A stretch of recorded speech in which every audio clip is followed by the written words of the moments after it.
السلام عليكم ورحمة الله وبركاته.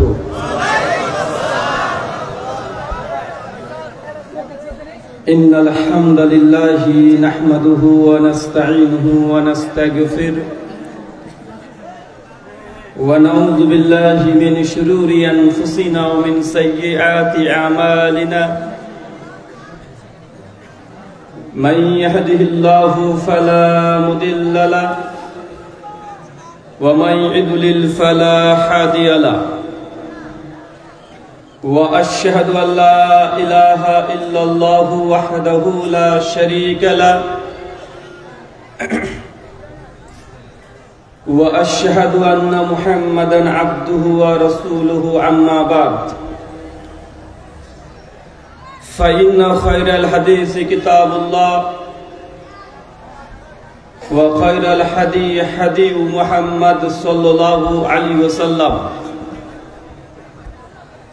وشر الأمور محدثاتها وكل محدثة بدعة وكل بدعة ضلالة وكل ضلالة في النار. أعوذ بالله السميع العليم من الشيطان الرجيم من همزه ونفخه ونفسه. يا أيها الناس اتقوا ربكم الذي خلقكم من نفس واحدة وخلق منها زوجها وبث منهما رجالا كثيرا ونساء واتقوا الله الذي تساءلون به والأرحام إن الله كان عليكم رقيبا. يا أيها الذين آمنوا اتقوا الله حق تقاته ولا تموتن إلا وأنتم مسلمون. يا أيها الذين آمنوا اتقوا الله وقولوا قولا سديدا يصلح لكم أعمالكم يغفر لكم ذنوبكم ومن يطع الله ورسوله فقد فاز فوزا عظيما. قال رب اشرح لي صدري ويسر لي أمري واحلل عقدة من لساني يفقهوا قولي. ربي زدني علما وزدني فهما. اللهم إني أسألك علما نافعا ورزقا طيبا وعملا متقبلا. সমস্ত প্রশংসা সেই মহান সত্তা আল্লাহ সুবহানাহু ওয়া তাআলার জন্য, যিনি আমাদের সৃষ্টি করেছেন। শুধু সৃষ্টি করেননি, এই পৃথিবীতে সহস্র কোটি মাখলুকাত সৃষ্টি করার পরেও যিনি আমাদের এই মানব জাতিকে সর্বশ্রেষ্ঠ জাতি, সর্বশ্রেষ্ঠ মাখলুকাত এবং সর্বশ্রেষ্ঠ নবী মুহাম্মদে আরবি সাল্লাল্লাহু আলাইহি ওয়াসাল্লামের উম্মত হিসেবে প্রেরণ করেছেন, সেই মহান সত্তা আল্লাহ সুবহানাহু ওয়া তাআলার সংক্ষিপ্ত শুকরে সুজুদ আদায় করি তার নিজেরই শেখানো ভাষা দিয়ে। সকলে এক বাক্যে পড়ি আলহামদুলিল্লাহ।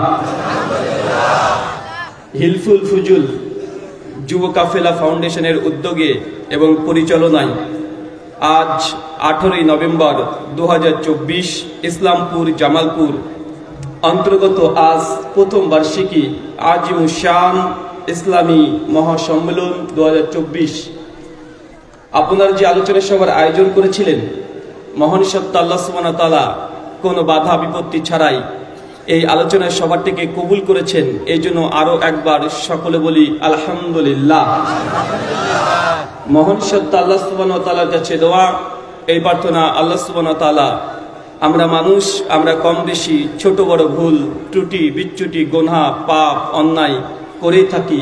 আজকের এই আলোচনা সভার ওসিলায় আমাদের পেছনের ছোট ছোট গুনাহগুলোকে তুমি ক্ষমা করে দাও। সকলে পড়ি আমিন।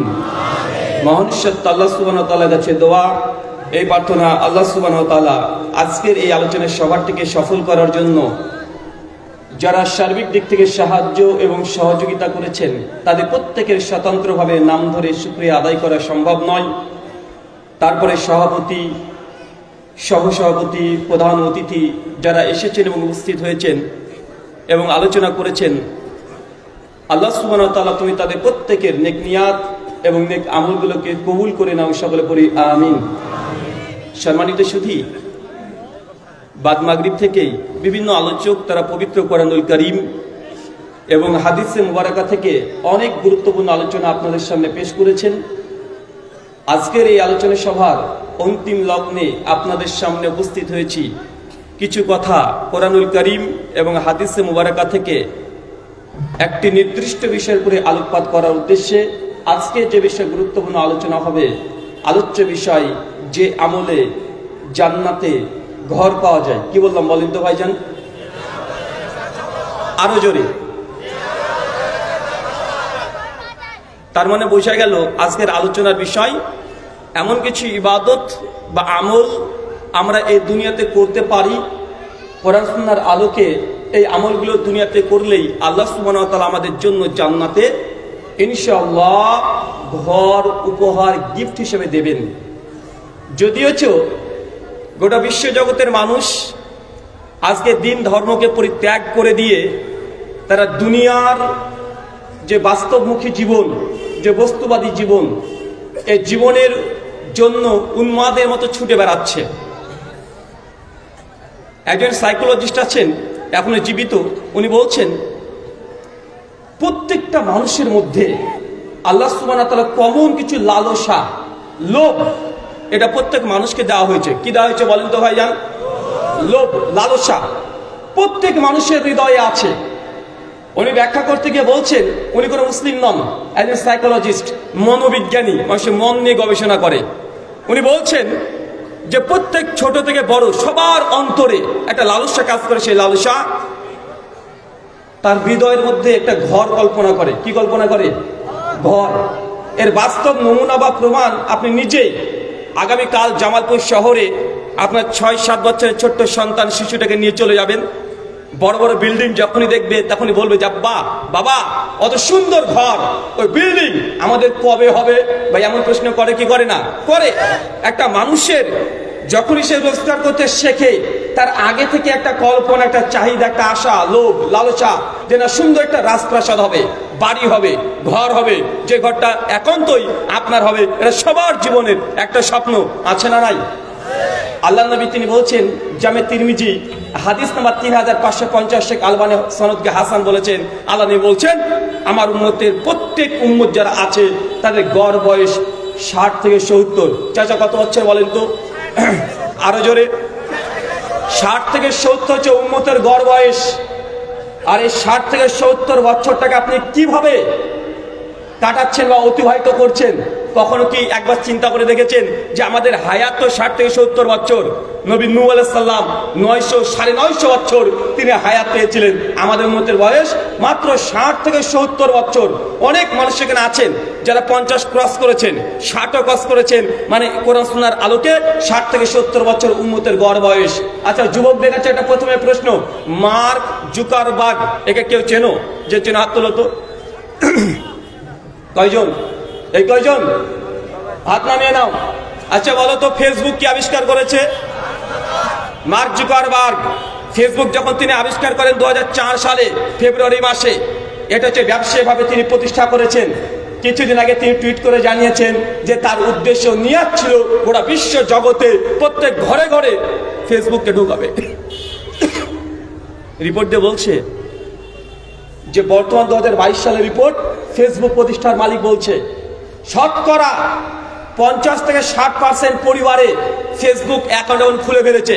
গোটা বিশ্ব জগতে মানুষের সংখ্যা কত? কত কোটি? 800 কোটি। কত কোটি? প্রায় 800 কোটি মানুষ আছে গোটা বিশ্ব জগতে। যদি 60% যদি ফেসবুক যদি খুলে থাকে, প্রায় 450 কোটির উপরে মানুষের ফেসবুক এখন অ্যাকাউন্ট আছে। এটা বড় কথা নয়। উনি বলছেন যে গোটা বিশ্ব জগতে ফেসবুক সোশ্যাল মিডিয়া, সেটা ফেসবুক হোক, টুইটার হোক, ইনস্টাগ্রাম হোক, ইউটিউব হোক, হোয়াটসঅ্যাপ হোক, বা যে কোনো রিলস হোক, টিকটক হোক, যে কোনো প্ল্যাটফর্ম সোশ্যাল মিডিয়ার, একটা মানুষ যার অ্যাকাউন্ট আছে সে প্রতিদিন কমপক্ষে 4 থেকে 5 ঘন্টা সোশ্যাল মিডিয়ায় সময় ব্যয় করে। কত ঘন্টা? কত ঘন্টা? 4 থেকে 5 ঘন্টা।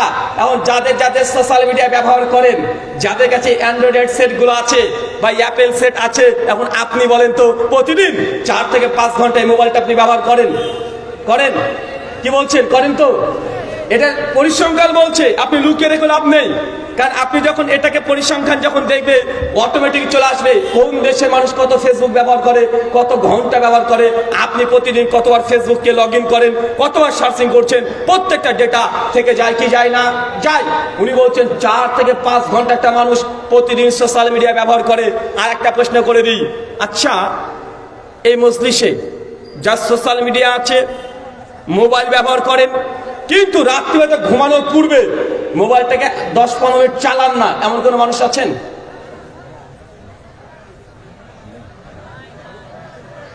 কি অবস্থা দেখেছেন? প্রশ্ন বুঝতে পারছেন আমার? মানে এই মজলিসে হাজার হাজার মানুষ আছেন, এমন একজন মানুষ আছেন যে মাল্টিমিডিয়া সেট ব্যবহার করেন, সোশ্যাল মিডিয়া ইউজ করেন, প্রোফাইল আছে, কিন্তু ঘুমের পূর্বে 10-15 মিনিট আপনি একটু ব্রাউজিং করেন না, একটু দেখেন না, এমন কোন মানুষ আছে এখন? চাচা আপনার মোবাইল আছে? হ্যাঁ, ফেসবুক আছে? দেখেন না? মাশাআল্লাহ, একজন আছে। চাচা বয়স কত? 50 পার হয়ে গেছে। আর একজন আছে, উনারও 60 বছর। চাচা আপনার কত বছর বয়স? কত বলছে গো? 50 পার করেছে? 55-56, মানে হাদিসের কাতারে চলে এসেছে অলরেডি। আল্লাহ কবুল করুক, আমিন। আচ্ছা, এমন কোন ছেলের বাবা আছেন বা মা আছেন যার সন্তানকে খাওয়ানোর সময় 2-2.5 বছর 3 বছরের বাচ্চা আপনার হয়তো মোবাইলটাকে দেন না, এমন কোন মা বা এমন কোন বাবা আছেন? পাওয়া খুবই মুশকিল, 2-1 জন। তার মানে বোঝা যাচ্ছে গোটা বিশ্ব জগতে সোশ্যাল মিডিয়া, মাল্টিমিডিয়ার যুগ, মিডিয়ার যুগ। মিডিয়া এমন ভাবে আমাদের গ্রাস করে ফেলেছে যে কন্টিনিউয়াসলি প্রত্যেক মুহূর্তে আমরা সোশ্যাল মিডিয়া ব্যবহার করছি কি করছি না? আসলে মোবাইল কি এখন আমরা ব্যবহার করি না, মোবাইলই আমাদেরকে ব্যবহার করছে। আপনি কবে কবে মোবাইল যে আপনাকে ব্যবহার করতে শুরু করেছে এটা আমরা বুঝতেই পারছি না। এটা হচ্ছে বাস্তব কথা। তার মানে বুঝে নিলাম প্রতিদিন কমপক্ষে 4 ঘন্টা আমরা সোশ্যাল মিডিয়া ব্যবহার করছি। আচ্ছা, প্রতিদিন আপনি ঘুমান কত ঘন্টা? কমপক্ষে 6 থেকে 7 ঘন্টা। আর ঘুম থেকে ওঠার পরে বা ঘুমের আগে আরো 2-1 ঘন্টা সময় কেটে যায়, মানে ধরে নিলাম ঘুম পারপাসে 8 ঘন্টা সময় ব্যয় করেন, সোশ্যাল মিডিয়ায় 4 ঘন্টা, টোটাল কত ঘন্টা হয়েছে? 12 ঘন্টা। একদিন হয় 24 ঘন্টায় 12 ঘন্টা সময় চলে গেছে ঘুমে আর সোশ্যাল মিডিয়া ব্যবহার করাতে। 60 বছর যদি আপনার হায়াত হয় তাহলে 50%, 30 বছর আপনি সোশ্যাল মিডিয়া আর ঘুমে কাটিয়ে দিয়েছেন। মাত্র হাতে কত বছর আছে? কত বছর আছে? এই 30 বছর। এই 30 বছর আপনি কোন কাজে ব্যয় করছেন, কি করছেন? কখনো কল্পনা করে দেখেছেন? জীবনের 50% অধিকাংশ সময় আমরা ঘুমে আর মিডিয়া ব্যবহার করতে গিয়ে আমরা ব্যস্ত হয়ে গেছি, যার কোনো হিসাব নেই, হিসাব আপনি দিতে পারবেন না। অথচ কিয়ামতের মাঠে আল্লাহ সুবহানাহু ওয়া তাআলা 5টা প্রশ্ন প্রত্যেক মানুষকে করবে। প্রথম আমাদের প্রশ্ন হবে আন উমুরিহিম, তোমার হায়াত, যে বয়স দিয়েছি এই বয়স তোমার কড়াই গন্ডায় আল্লাহর কাছে হিসাব দিতে হবে। আপনি সেদিন বলে দিবেন যে আল্লাহ প্রতিদিন 24 ঘন্টার মধ্যে 12 ঘন্টা ঘুমিয়েছি আর মোবাইল টিপেছি। 30 বছর শেষ, হাতে আছে 30 বছর। এই সময় কোন কাজে ব্যবহার করছেন? যদি হয় 6 থেকে 14 বছর, তাহলে ছেলেটা স্কুল আর প্রাইভেট নিয়ে ব্যস্ত, যতগুলো বই আছে বইয়ের ভারীতে সে ওজন বইতে পারে না। 14 বছর পার হয়ে গেছে, 15 বছরে পড়ে গেছে। 15 থেকে 20-22 বছর পর্যন্ত ও মেয়ের পেছনে ছুটতে ব্যস্ত, দিন রাত নারীর পেছনে ছুটতে ব্যস্ত, গার্লফ্রেন্ড নিয়ে ব্যস্ত। আছে না নাই? কথা বলেন। 8-10টা বছর মনে করছে মেয়েটা ছাড়া জীবনে কিছুই নেই, বাবা আর কি ভালোবাসে, মা আর কি ভালোবাসে, দুনিয়াতে কিছুই দেখতে পায় না। একজনকে ও দিনে হোক রাতে হোক ঘুমের মধ্যে হোক সব সময় গার্লফ্রেন্ডকে কল্পনা করছে। আছে না নাই? যখন 20-22 বছরে বিবাহ করে ফেলেছে, 20-22 বছরের পরেই সংসার যখন কাঁধে চলে এসেছে, আর কোনো দিকে দৃষ্টি নাই, একটাই টার্গেট, কি করে টাকা ইনকাম করতে হবে। টাকা আর টাকা চললো 40 বছর বয়স পর্যন্ত টাকা রোজগার করতে হবে কিভাবে। 40 পার মেয়ের বিয়ে দিতে হবে, ছেলের বিয়ে দিতে হবে, করতে করতে কখন যে দুনিয়া থেকে চলে যাবে। এটা হচ্ছে আমাদের গোটা জীবনের একটা সামারি ছোট্ট হিসাব। এছাড়া কোনো মানুষ আছেন? কথা বলেন। প্রত্যেক মানুষের এটা আমাদের রুটিন হয়ে গেছে। একটা মানুষ যখন টাকা রোজগার করতে শুরু করে দেয়, তার স্বপ্ন একটাই, এবছর টিনটা উড়ে গেছে ঝড়ে, সামনে বছর যে কোনো মূল্যে আমাকে ছাদ তৈরি করতে হবে। স্বপ্ন, ছাদ তৈরি করে ফেলেছেন, পরের বছরে মন বলবে একটা প্রাচীর দিয়ে দিই বাড়িটাকে, প্রাচীর দিয়ে দিয়েছেন, তারপরে বছরে মনে হবে একটু প্লাস্টার করে দিই, তারপরে বছরে টাইলস পেতে দিই। ভাই এই নেশা আছে না নাই? আছে না নাই? খাওয়া পড়া বাদ দিয়ে মানুষ প্রত্যেক বছরে বাড়ি তৈরি করবে, বাড়ির পেছনে ইনভেস্ট করবে, এটা মানুষের স্বপ্ন। কত মানুষ এই স্বপ্ন পূরণ করতে না করতেই দুনিয়া থেকে চলে গেছে, গিয়েছে কি যায় নাই? গিয়েছে। এটা মানুষের ফিতরাত, আপনি ধরে রাখতে পারবেন না। সেই স্বপ্ন দেখবে, এর পেছনে ছুটবে, এটা বাস্তব কথা। আর আল্লাহ সুবহানাহু ওয়া তাআলা তিনি তার জন্যই আমাদেরকে জানিয়ে দিয়েছেন, দুনিয়াতে যদি স্বপ্ন পূরণ করতে নাও পারো, এমন কিছু ইবাদত আছে, আমল আছে, যে আমল করলে আল্লাহ আমাদেরকে জান্নাতে ঘর দেবেন। কি দেবেন? কথা বলেন। জান্নাতে ঘর দেবেন। আচ্ছা, তিনজন কোরআন হাদিসে তিনজন ব্যক্তির কথা পাওয়া যায়, আরো অনেক থাকতে পারে। সহিহ সনদে তিনজনের কথা এসেছে কোরআন আর হাদিসের আলোকে, যাদেরকে আল্লাহ সুবহানাহু ওয়া তাআলা দুনিয়াতে আগে ঘর দিয়েছেন। কয়জন বলেন তো ভাইজান? আরো জোরে বলেন। তিনজন। এই তিনজনের নাম কে বলতে পারবেন? একজন একজন করে নয়, একজনকে তিনজনের নাম বলতে হবে। কে বলতে পারবেন? ভরা মজলিস, অসংখ্য মানুষ আছেন, বলেন কে বলতে পারবেন? আসিয়া এক, মারিয়াম দুই, খাদিজা তিন। মাশাআল্লাহ, চাচা তিনজন মেয়ে মানুষের নাম বলে দিয়েছি, আমরা নাই। চাচা আপনার উত্তর একদম 100% ভুল হয়েছে। আপনি বলছিলেন, কি বলছিলেন বলেন তো? কি বলছিলেন বলেন? ওমর বিন খাত্তাব এক, আবু বকর সিদ্দিক তিন নম্বর, হযরত আলী। মাশাআল্লাহ, উনি বলছেন তিনজন নারীর নাম বলেছে, হয় নাই, আমি তিনজন পুরুষের নাম বলি। ও আবু বকর, ওমর, আলী নাম বলে দিয়েছে। মাশাআল্লাহ, আপনার উত্তরটাও একদম বড় ডাব্বা, একদম ভুল। আচ্ছা, আর কে বলতে পারবেন? হ্যাঁ, কে বলতে পারবেন না? চাচা 50 বছরের উপরে যারা আছেন, তারা যদি কেউ বলতে পারেন, আমার কাছে আপাতত কিছু নাই, ইন্ডিয়ান টাকা আছে, ইন্ডিয়ান টাকা চলবে নাকি? বাংলাদেশি টাকা আছে ভাই আপনার কাছে? আচ্ছা, 500 টাকা দেবো, বয়স 50-এর উপরে হতে হবে। মুরব্বি হবে? আরে বলেন 500 টাকা। তিনজনের নাম হাদিসের রেফারেন্স দিতে হবে না, ওটা আমি দিয়ে দেবো ইনশাআল্লাহ। তিনজনের নাম বলতে হবে যারা জান্নাতে আগে থেকে ঘর পেয়ে গেছে, নবী সুসংবাদ দিয়ে দিয়েছে আমাদেরকে হাদিসের মধ্যে। তিনজন। কে বলতে পারবেন? 500 টাকা। কি বাড়াবো নাকি? আরে ভাই, 1 ঘন্টা আলোচনা করে যদি 500 টাকা পান, চাচিকে গিয়ে বলবেন তুমি সারা জীবন আমাকে বললে আমি দেখে পাগল, কিছুই বুঝি না, দেখো আলোচনা শুনে 500 টাকা রোজগার করেছি। কেউ আছেন না ভাইজান? পারবেন? কি আবার আমাকে চাচা ভুলটাই বলেন, চেষ্টা করেন, বলেন। ফাতেমা এক। তোমার বয়স 50 হয়ে গেছে? উনি বেলালের নাম নতুন বলেছে। মাশাআল্লাহ। আর কে বলতে পারবেন? আচ্ছা, দুজন মিলে বলেন, একসঙ্গে যান, 50-50% চান্স দিয়ে দিলাম। বলতেই হবে আজকে। একটা জিনিস হলে শিখে যেতে হবে আজকে মজলিস থেকে ইনশাআল্লাহ। একটা শিখলে শিখতে হবে আজকে। তিনজন ব্যক্তি জান্নাতে ঘর পেয়ে গেছে অলরেডি, আল্লাহ জানিয়ে দিয়েছেন নবীর মাধ্যমে। তিনজন ব্যক্তির নাম জাস্ট বলেন, হবে ইনশাআল্লাহ। পেছন থেকে সব গুনগুন করছে শেখ, কি মনে হচ্ছে? টাকা কি বাড়িয়ে দেবো? টাকার পরিমাণ বাড়াবো কি? আচ্ছা, 1000 টাকা দেবো ইনশাআল্লাহ। বলেন, ট্রাই করেন।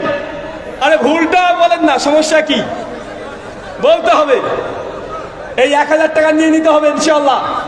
বলেন, চেষ্টা করেন। ভাই মুখ খুলে না কেন ওরা? হ্যাঁ, ওই মোবাইলের সার্চ দিচ্ছে। এই দেখেন দেখেন, মোবাইলের ফায়দা। মোবাইল এখন গুগলকে লিখবে, গুগল মামা বলো তো তিনজন জান্নাতে ঘর পাবে কে কে? এখন গুগল বলে দেবে দেখে দেখে উত্তর দেবে। এখন যুবকদের হাতে মোবাইল। আর এখন সোশ্যাল মিডিয়ার মধ্যে ভয়ঙ্কর ভয়ঙ্কর টেকনোলজি চলে এসেছে। মানুষ গুগলে কোনো সার্চ দেয় না, কিসে দেয়? Chat GPT. চ্যাট জিপিটি আছে না ভাইজান? মানে গুগলের চাইতে ভয়ঙ্কর। গুগলে প্রশ্ন করলে গুগল লিঙ্ক শেয়ার করে, আপনাকে প্রশ্ন নিজেকে খুঁজতে হয়, বাঁচতে হয় যে কোনটা আপনার উত্তর। কিন্তু চ্যাট জিপিটি ডাইরেক্ট যা প্রশ্ন করবেন ওটা উত্তর দিয়ে দিবে। ভাই দেয় কি দেয় না কথা বলেন ভাই? এ টুকলি করিয়েন না, টুকলি করে মানে 1000 টাকা নেওয়ার চেষ্টা করেন না ভাই, কেউ পারবেন না। আরে আমি হতাশ হবে ইনশাল্লাহ। আরে ভুলটাই বলেন। সুমাইয়া মাশাআল্লাহ 100% উত্তর ভুল। কি রে ভাই, আমি বলবো তো? আচ্ছা, আজকের এই হিলফুল ফুজল যুব যে কাফেলা ফাউন্ডেশন আছে, আমি আপনাকে 1000 টাকা করে দিতে চেয়েছি, বলতে পারেননি কেউ। দুজন মিলে জয়েন্ট হয়ে বলতে বলেছি, তাও বলতে পারেন নাই। যুবকরা একটা পর্যায়ে আপনাদের মধ্যে ঘোরাফেরা করবে চাদর নিয়ে, সবাই পকেট থেকে 1000 টাকা তুলে দিয়ে দেবেন ফাউন্ডেশন, ইনশাআল্লাহ দেবেন তো? ইনশাআল্লাহ। কি কথা বলেন না কেন? আরে আমি তো দিতে চেয়েছি 1000 টাকা, আপনারা 1000 টাকা নয় 100 টাকা করে দেবেন ইনশাআল্লাহ। সবাই দেবেন তো? আরে আমাকে নয়, আপনাদের ফাউন্ডেশনে। এরা কার্যকলাপ করছে অনেক সুন্দর সুন্দর, বিভিন্ন গরিব দুস্থ মানুষের পাশে দাঁড়াচ্ছে। এই দায়িত্বটা প্রত্যেক মুসলমানের নৈতিক দায়িত্ব। দায়িত্ব কি দায়িত্ব নয়? অবশ্যই দায়িত্ব। তাই এখানে টাকা দিচ্ছেন মানে যে আপনি নষ্ট করছেন এমনটা নয়, ফাউন্ডেশনে জমা দেন ইনশাআল্লাহ। এটা প্রথম বার্ষিকী ইসলামী আলোচনা সভা।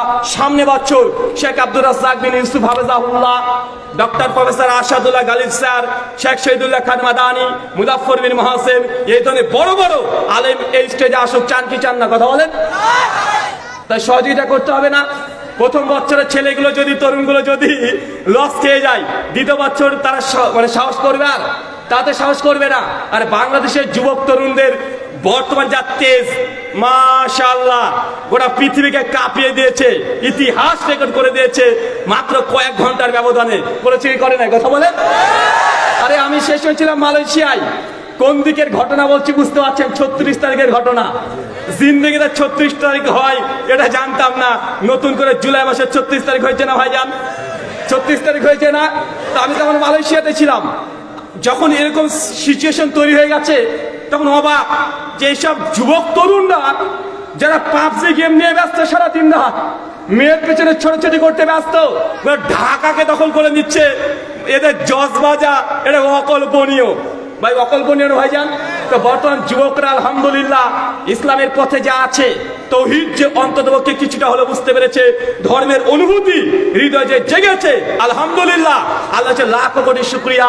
এরাই যদি চায় ইনশাআল্লাহ 50% কাজ করে ফেলেছে, আর মাত্র 50% কাজ আছে। এটা যদি আরেকবার ঝাঁকুনি আসে, এই 50% কাজ কমপ্লিট হয়ে বাংলাদেশে ইসলামের পতাকা ইনশাআল্লাহ উড্ডীন হবেই হবে ইনশাআল্লাহ। ইনশাআল্লাহ হবে। এই চশমা রাখতে হবে, শুধু ডেস্টিনেশন চেঞ্জ করতে হবে। আমি ভেবেছিলাম যে যুবক তরুণরা সবসময় ফেসবুক নিয়ে ব্যস্ত, সবসময় টুইটার নিয়ে ব্যস্ত, মেয়ের পেছনে ব্যস্ত, এরা ঝাঁপিয়ে বললো কিভাবে। পরে গবেষণা করে দেখেছি আসলে ঝাঁপানোর পেছনে একটা কারণ আমি পেয়েছি। যদি আপনার সঙ্গে কারণটা মিলে তো বলবেন। সবচেয়ে বড় ভুল কি হয়েছিল জানেন? সোশ্যাল মিডিয়াকে বন্ধ করে দেওয়া। ইন্টারনেট 8 দিন 10 দিন বন্ধ করা, এটা সবচেয়ে বড় ভুল হয়েছিল। কারণ যুবকরা দেশে কি হচ্ছে খোঁজই ছিল না, তাদের জানেই না। আরে তোরা কে ক্ষমতা থাকবি, কেউ ক্ষমতা থাকবি না, এটা আমাদের জানার দরকার নেই। ওরা পাবজি খেলতে পারছে না 8 দিন ধরে, গার্লফ্রেন্ডকে ভিডিও কল করতে পারছে না 10 দিন ধরে। এর রাগ আশ্চর্য হয় না, ওর খোঁজই ছিল না। আরে আমি কি দোষ করলাম? তোরা কে ক্ষমতা থাকবে থাকা, কি খাবি খাগা, ব্যাংকে কত কোটি টাকা সুইস ব্যাংকে রাখবি রাখা। আমার গার্লফ্রেন্ডের সঙ্গে কথা বলতে পারি না, আমি কি অপরাধ করলাম? নেট কেন বন্ধ করবি? এই জন্য রাস্তায় নেমেছে অর্ধেক ছেলে। এই ভুল আর দ্বিতীয়বার যেন কেউ না করে। কারণ যুবকরা যদি খেপে যায়, কারণ মোবাইলের অ্যাডিকশন এমন হয়ে গেছে, 2 ঘন্টা যদি নেট না থাকে ও বাড়ি ঘরের টিভি যা আছে ভেঙে চূর্ণ বিচূর্ণ করে দেয়। আছে না নাই? আছে। আল্লাহ সুবহানাহু ওয়া তাআলা এই যুবক তরুণদেরকে তুমি ইসলামের পথে কবুল করে নাও, সকলে বলি আমিন আমিন। 3 জন ব্যক্তি, এক আসিয়া, কি নাম বললাম? আরো জোরে। আসিয়া, আসিয়া জান্নাতে ঘর পাবে আল্লাহ কোরআন মাজিদে আগেই জানিয়ে দিয়েছেন। সূরা তাহরিম 66 আয়াত নাম্বার 11। আমার মায়েরা আছে সাইডে, ওরা ভাববে কি আবার বক্তব্য দেয় না কেন রে, তখন থেকে কথা বলছে কেন, বক্তব্য শুরু করবে। ভারত থেকে নিয়ে আসলাম, শুনেছি অনেক দামি বক্তা, বড় বক্তা, মানুষও অনেক হাজার হাজার হয়ে গেছে, বক্তব্য কখন দেবে। মানে মায়েরা ভাবছে যে বক্তা যখন সুর টানবে, মাগো একদম বগুড়া এক টানে, এখন মনে করবে যে বক্তব্য শুরু হলো। ওই যে এখন তো কথা বলছে, বক্তব্য কখন শুরু হবে। মায়েদেরকে বলি, মা আমি এই সুর করি না, গোটা আলোচনা শেষ হয়ে যাবে, গজলও বলবো না, আমার যে কাটা কাটা কথা হলো তোমরা শুনতে পাচ্ছ, এগুলো আমার ওয়াজ, এইগুলো আমার আলোচনা, এইগুলো আমার লেকচার, এইভাবে আমি কথা বলি। আমি না গজল বলবো, না আমি কখনো সুর দেবো। এই কাটা কাটা কথাগুলো, এগুলো আমার আলোচনা। তাই আগে থেকে মানসিক দিক থেকে প্রস্তুতি নেন, নচর অপেক্ষায় আছে কখন যে টান ধরবে, কখন যে একটা হিন্দি সিনেমার গানের সুরে একটা গজল বলবে, এই অপেক্ষায় যদি বসে থাকে, লাস্টে বলে বুবু চল, এ বক্তা আজকে আর ওয়াজ করবে না, উঠে চলে যাবে। ভাই এমন আছে না নাই? প্রথম যে নারী, তার নাম কি বললাম? আসিয়া। মুসনাদে আবি আলা হাদিস নাম্বার 1842, আবু হুরায়রা বলছেন, ফেরাউনের নাম শুনেছেন? আসিয়া কার স্ত্রীর নাম? ফেরাউনের স্ত্রীর নাম। আসিয়া যখন নবী মুসা আলাইহিস সালামের কালেমাকে যখন গ্রহণ করে নিয়েছে, আর ফেরাউন সেই সময় যখন খবর পেয়েছে যে আসিয়া তার নিজের স্ত্রী তার বিরুদ্ধে চলে গেছে, আসিয়াকে সঙ্গে সঙ্গে ফেরাউন জেলখানায় আবদ্ধ রেখেছে। প্রতিদিন সকালবেলায় সন্ধ্যাবেলায় 100-200 করে বেত্রাঘাত মারতো। আসিয়া বারবার কঠিন সবর ধৈর্য ধারণ করতো, আর আল্লাহকে বলতো, আল্লাহ দুনিয়াতে ফেরাউনের রাজপ্রাসাদের দরকার নেই, আমি তোমার কাছে জান্নাতে একটা ঘরের দাবি রাখছি, জান্নাতে একটা ঘর চাই। আর আল্লাহ এই দোয়াকে কবুল করে নিয়েছেন 3000 বছর আগে। কত বছর আগে? আসিয়া কার স্ত্রী? ফেরাউনের স্ত্রী। ফেরাউনটাকে যদি না জানেন এক বাক্যে সহজ উত্তর, পৃথিবীর সবচেয়ে নিকৃষ্ট মানুষ, খারাপ মানুষ, পাপী মানুষ, বদ মানুষ, আপনি যে ভাষা জানেন সেই ভাষার মানুষের নাম হচ্ছে ফেরাউন। এত বদ মানুষ, তার স্ত্রী যাচ্ছে জান্নাতে, একটাই কারণ, আসে যে সবর করেছিল, ধৈর্য ধারণ করেছিল। মায়েদেরকে বলি, মা তোমার স্বামী কি ফেরাউনের চাইতে তো খারাপ? বারবার যে তুমি বলছো যে তোমার স্বামী এই করে না ওই করে না, অনেক অভিযোগ, হাজার অভিযোগ তুমি দিচ্ছ, তোমার স্বামী কি ফেরাউনের চেয়ে তো খারাপ? ধৈর্য সবর এর এত দাম যে জান্নাতে আল্লাহ সুবহানাহু ওয়া তাআলা আগে থেকে ঘর দিয়ে দিয়েছেন। সহিহ মুসলিম একটা হাদিস আসছে, 2528 নম্বর হাদিস, কিছুটা অংশ আছে। আর মুসনাদে আবু দাউদ তাইলাসির মধ্যে 2556 নম্বর একটা হাদিস আসছে, রুমাইসা, এই নামটা শোনা আছে? রুমাইসা নাম শুনেছেন? আবু তালহার স্ত্রীর নাম। আবু তালহা হচ্ছে বিখ্যাত একজন সাহাবী, তার স্ত্রীর নাম হচ্ছে রুমাইসা। আবু তালহা মাঝে মধ্যে জিহাদের জন্য বিভিন্ন কাফেলা সে চলে যেতেন। হঠাৎ করে একদিন রাত্রিবেলাতে এসেছে, আর যেই দিন আবু তালহা বাড়িতে প্রবেশ করেছেন, ওই দিনে তার ছোট্ট সন্তান মারা গিয়েছে। কে বলেন তো? কথা বুঝতে পারলেন না মনে হয়? আমার কথা কে কে শুনতে পাচ্ছেন? একটু হাত তোলেন তো। এই দেখেন, দেখেছেন কি অবস্থা? দেখেছেন এখনো হাত তুলে যাচ্ছে না। আমি প্রশ্ন কি করছি চাচা? বলেছি কে কে বুঝতে পারছেন না তারা হাত তোলেন। আপনার কে কে হাত তুলেছিলেন? দেখেছেন হুজুরে বাঙালি, মানে হুজুর তো এতক্ষণ ভালো জিনিসের জন্য হাত তুলতে বলছিল, এখন উল্টো যে তুলতে বলেছে, আর হুশ নেই। রুমাইসা হচ্ছে আবু তালহা, বিখ্যাত সাহাবী, তার স্ত্রী। রাত্রিবেলাতে যেদিন আসছে সেদিন তার সন্তান মারা গেছে, আর রুমাইসা মানে তার স্ত্রী তার সন্তানকে খুব সুন্দর করে ঘরের একটা কোণাতে ঢেকে রেখে দিয়েছে। বাড়ির সমস্ত মানুষকে বলে দিয়েছে, আমার স্বামী অনেকদিন পর বাড়িতে আসছে, তার সন্তান মারা গেছে, কথা শুনলে সে আর স্থির থাকতে পারবে না। তাই তোমরা কেউ, আমি যতক্ষণ রুমাইসা না বলছি আমার স্বামীকে যে সন্তান মারা গিয়েছে, ততক্ষণ কেউ জানাবে না। আবু তালহা বাড়িতে এসেছে, সঙ্গে সঙ্গে তার জন্য জামা কাপড় যা দেওয়ার দিয়ে দিয়েছে তার স্ত্রী, পানি দিয়ে দিয়েছে, অজু করে গোসল করে খাওয়া দাওয়া করেছে, তারপর গিয়ে বিছানাতে তিনি শুয়ে পড়েছেন। রাত্রিবেলাতে খুব সুন্দর করে রুমাইসা একদম নববধূর মতো, অনেকদিন পর স্বামী বাড়িতে এসেছে, সেজেছে, সাজুগুজু করে তার স্বামীর কাছে গিয়েছে বিছানাতে। তারপর স্বামী স্ত্রী যা হয় হওয়ার পরে অনেকক্ষণ পর একে বলছে, আবু তালহা জিজ্ঞাসা করছে, আমার ছেলে কেমন আছে? বাড়িতে এসে জিজ্ঞাসা করেছিল প্রথমে, তখন তার স্ত্রী বলেছেন যে আপনার সন্তান আগে যতটা ভালোর মধ্যে ছিল এখন তার চাইতে অনেক বেশি ভালো আছে ইনশাআল্লাহ। যখন স্বামী স্ত্রী একত্রিত হয়ে গেছে, রাত্রিবেলাতে আবার জিজ্ঞাসা করছে যে আমার ছেলেটা কেমন আছে, আবার বলছে আলহামদুলিল্লাহ আগের চাইতে অনেক ভালোই আছে। তখন আবু তালহাকে তার স্ত্রী রুমাইসা বলছেন, আপনাকে একটা প্রশ্ন জিজ্ঞাসা করি।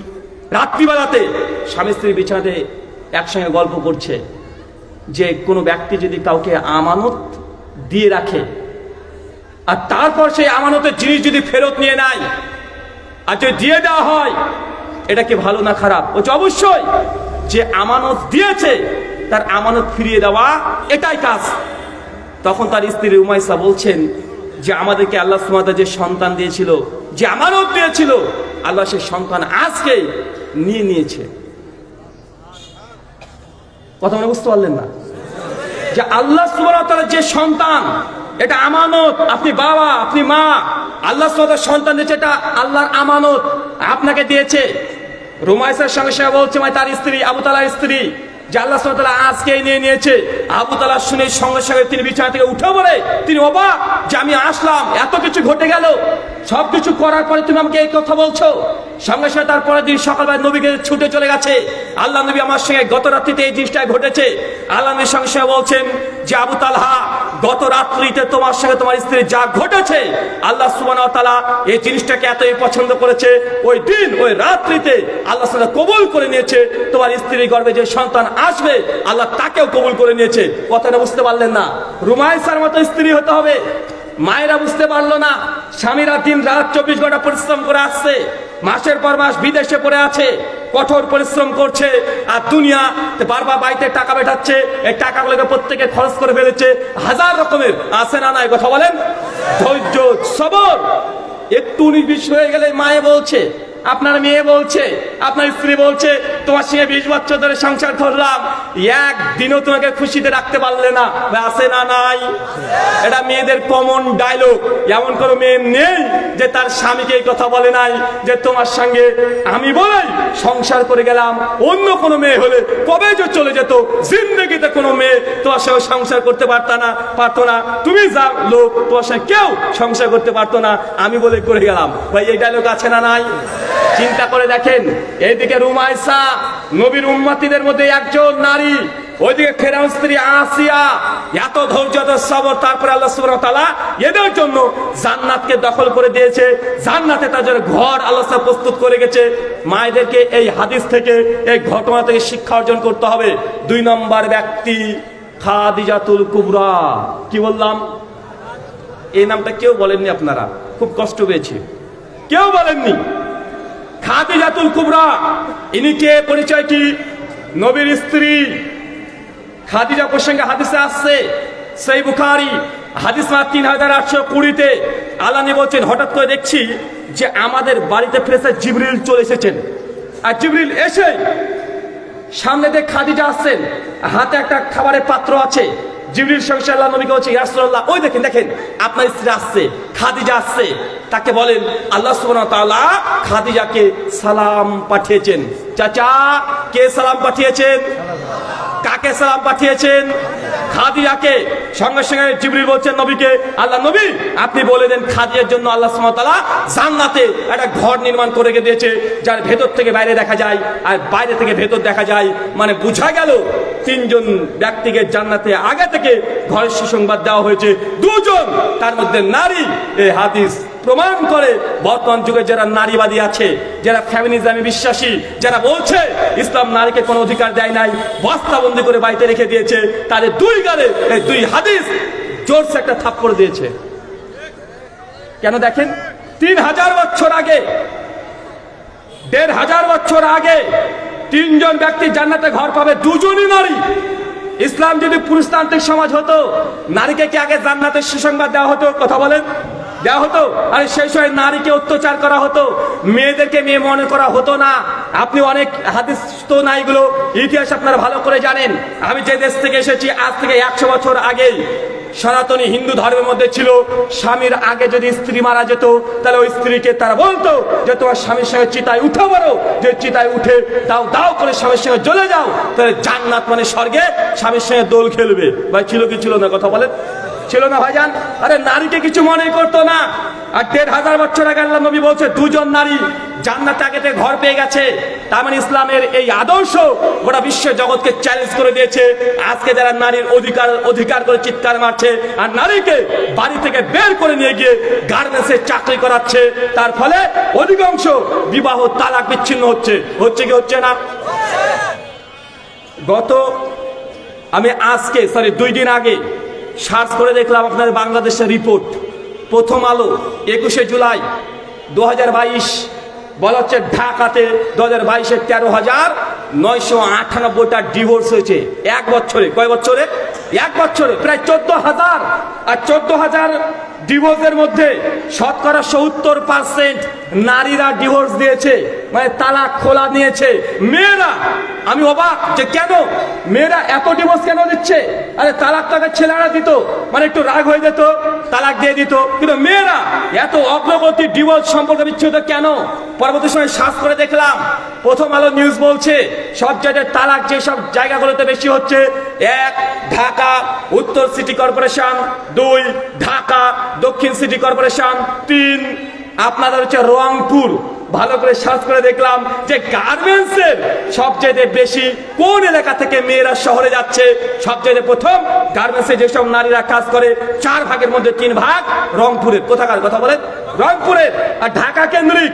পরবর্তী সময় বুঝতে পারলাম যে মেয়েরা এত ডিভোর্স কেন নিচ্ছে, এত তালাক কেন নিয়ে নিচ্ছে, কেন স্বামীকে ত্যাগ করে দিচ্ছে। পরে বুঝতে পারলাম ফ্যাক্ট, গার্মেন্টসের চাকরি 10,000 টাকা, স্বামী বেশি বড় বাড়ি করলেই উল্টো পাল্টা কথা বললেই মেয়েরা সংসার বিচ্ছিন্ন হচ্ছে। এটা বাস্তব। মেয়েরা যখনই বাড়ি থেকে বের হয়েছে সঙ্গে সঙ্গে সম্পর্ক ছিন্ন হতে শুরু করে দিয়েছে। এটা আপনি বুঝতে পারেননি, এটা বাস্তব। বাংলাদেশের রিপোর্ট সবচেয়ে বেশি এগুলোতেই হচ্ছে। আল্লাহ সুবহানাহু ওয়া তাআলা তুমি এই কথাগুলো বোঝার তৌফিক দান করো, সকলে বলি আমিন। 3 নম্বর কথার একটা মনে রাখেন, 3 নম্বর ব্যক্তি আরেকজন জান্নাতে আগে থেকে ঘর পেয়ে গেছে, তার নাম কি বলেন তো এবার? এটা পুরুষ মানুষের নাম। এটা কার নাম? এটা পুরুষ মানুষের নাম। বলেন। হযরত বেলাল। মাশাআল্লাহ, উত্তর শতভাগ ভুল। আবু বকর, উত্তর ভুল। ওমর বিন খাত্তাব, মাশাআল্লাহ, উত্তর একদম ঠিক। ভাবছে উনি ভুল বলে দেব। সহিহ বুখারী 3242 নম্বর হাদিস। আল্লাহ যখন জান্নাতে গিয়েছিলেন, জান্নাতে গিয়ে দেখছেন যে একটা সুন্দর ঘর, ঘরের সামনে একটা মেয়ে ওযু করছে। আল্লাহ নবী জিবরাইলকে, জিবরিল এই ঘরটা কার? জিবরিল বলে, ইয়া রাসূলুল্লাহ এটা আপনার উম্মতের ওমর বিন খাত্তাবের ঘর, আল্লাহ আগে থেকে তৈরি করে রেখে দিয়েছে। আল্লাহ নবী বলছেন, ওমর যখন তোমার ঘরটা দেখলাম বারবার মন চাচ্ছিল ঘরের মধ্যে প্রবেশ করি, যখন জিবরিল বলল এটা ওমরের ঘর, তোমার সম্মানের দিকে তাকিয়ে আমি ঘরে প্রবেশ করি না ওমর, আমি চলে এসেছি। ওমর বিন খাত্তাব এই জান্নাতের কথা শুনে, জান্নাতের ঘর তার নামে আগে থেকে বুকিং আছে শুনে হাউ মাউ করে শিশুর মতো কাঁদতে শুরু করে দিয়েছে। তার মানে বোঝা গেল ওমরের জন্য জান্নাতে আগে ঘর প্রস্তুত করে গেছে। অনেক মানুষ বেলালের কথা খুব বলছেন আপনারা, কেন জানেন? ওই হাদিসের কারণে। আল্লাহ নবী মেরাজে গেলেন, তখন দেখলেন যে বেলালের পায়ের আওয়াজ শুনতে পেলেন। আরে ভাই, পায়ের আওয়াজ শোনা আলাদা আর জান্নাতে ঘর আগে থেকে দিয়ে দেওয়া আলাদা।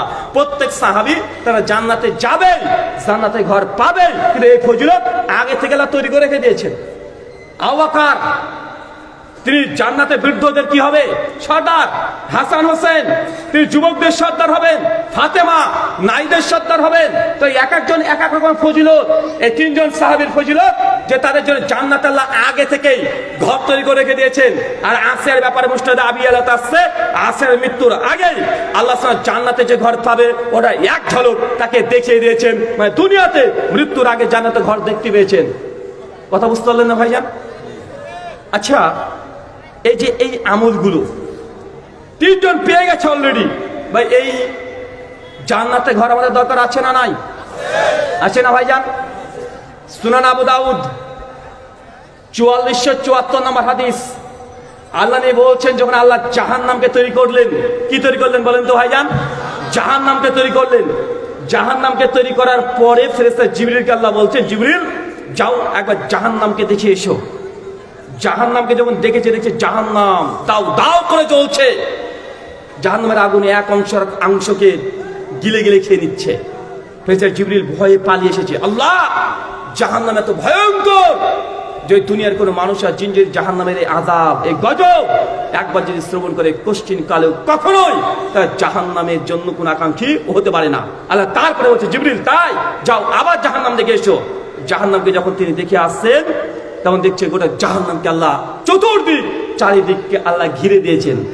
কথা বুঝতে পারলেন না? মানে এটা আল্লাহ জাহান্নামকে ঘিরে দিয়েছেন। ঘিরে দেওয়া বোঝেন না ভাইজান? আজকে প্যান্ডেলকে ঘিরে দেওয়া আছে না, আল্লাহ জান্নাতকে ঘিরে দিয়েছেন। আচ্ছা কেউ বলতে পারবেন জান্নাত কি দিয়ে ঘেরা আছে? সরি, জাহান্নাম কি দিয়ে ঘেরা আছে? আসাওয়াতি, মনের কামনা বাসনা, এগুলো আল্লাহ জাহান্নামকে ঘিরে দিয়েছে। মানে মন যা চাইবে তাই করবেন, আপনার জন্য জাহান্নাম। জাহান্নাম যেতে কষ্ট করতে হয় না, মন যা চায় তাই করবেন, তার জন্য জাহান্নাম। শেখ বারবার হাদিস বলছিলেন যে কুল্লু মুস্কির খামরুন, কুল্লু খামরুন হারামুন, যা খেলে নেশা হয় তা সব হারাম। আপনার মনে হচ্ছে বিড়ির নেশায় এখনই লেগেছে, কার কার বিড়ির নেশা লেগেছে একটু হাত তোলেন তো। আচ্ছা কে কে বিড়ি খান একটু হাত তোলেন তো।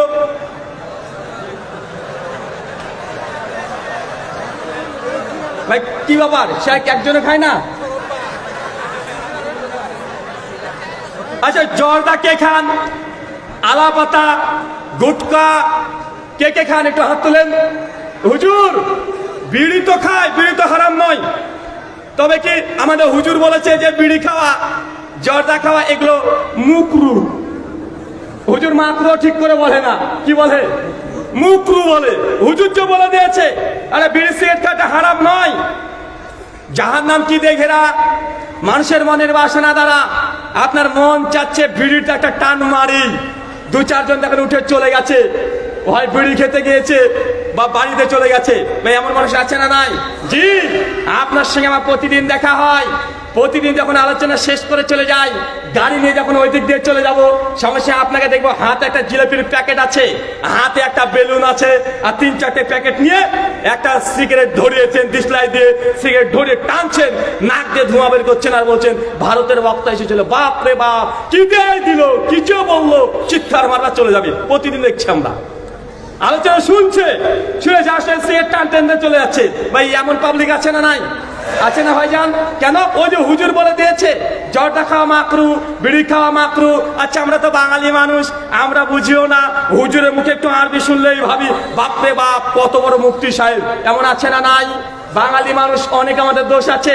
কাউকে যদি দেখি যে ইংরেজিতে কোন একটা পত্রিকা পড়ছে, ভাববো বাপরে বাপ ব্যারিস্টার চলে এসেছে। আর যদি 2-4টে ইংলিশ কথা বলতে পারে ভাবি কত বড় শিক্ষিত রে। যদি বলে ভাই এই জিনিসটা কি রে, ও বলছে আই ডোন্ট নো, আমি জানি না, বলে দেখেছি ইংলিশে বলছে, কত বড় শিক্ষিত লোকটা। ভাই এমন মানুষ আছে না ভাইজান? মানে বাঙালি মানুষের মধ্যে অনেক দোষ আছে। দেখা যাচ্ছে আপনার প্রতি আমার খুব রাগ, এই সাদা কাগজে কি করেছে গালি তো দিতে পারবো না, হুজুর মানুষ।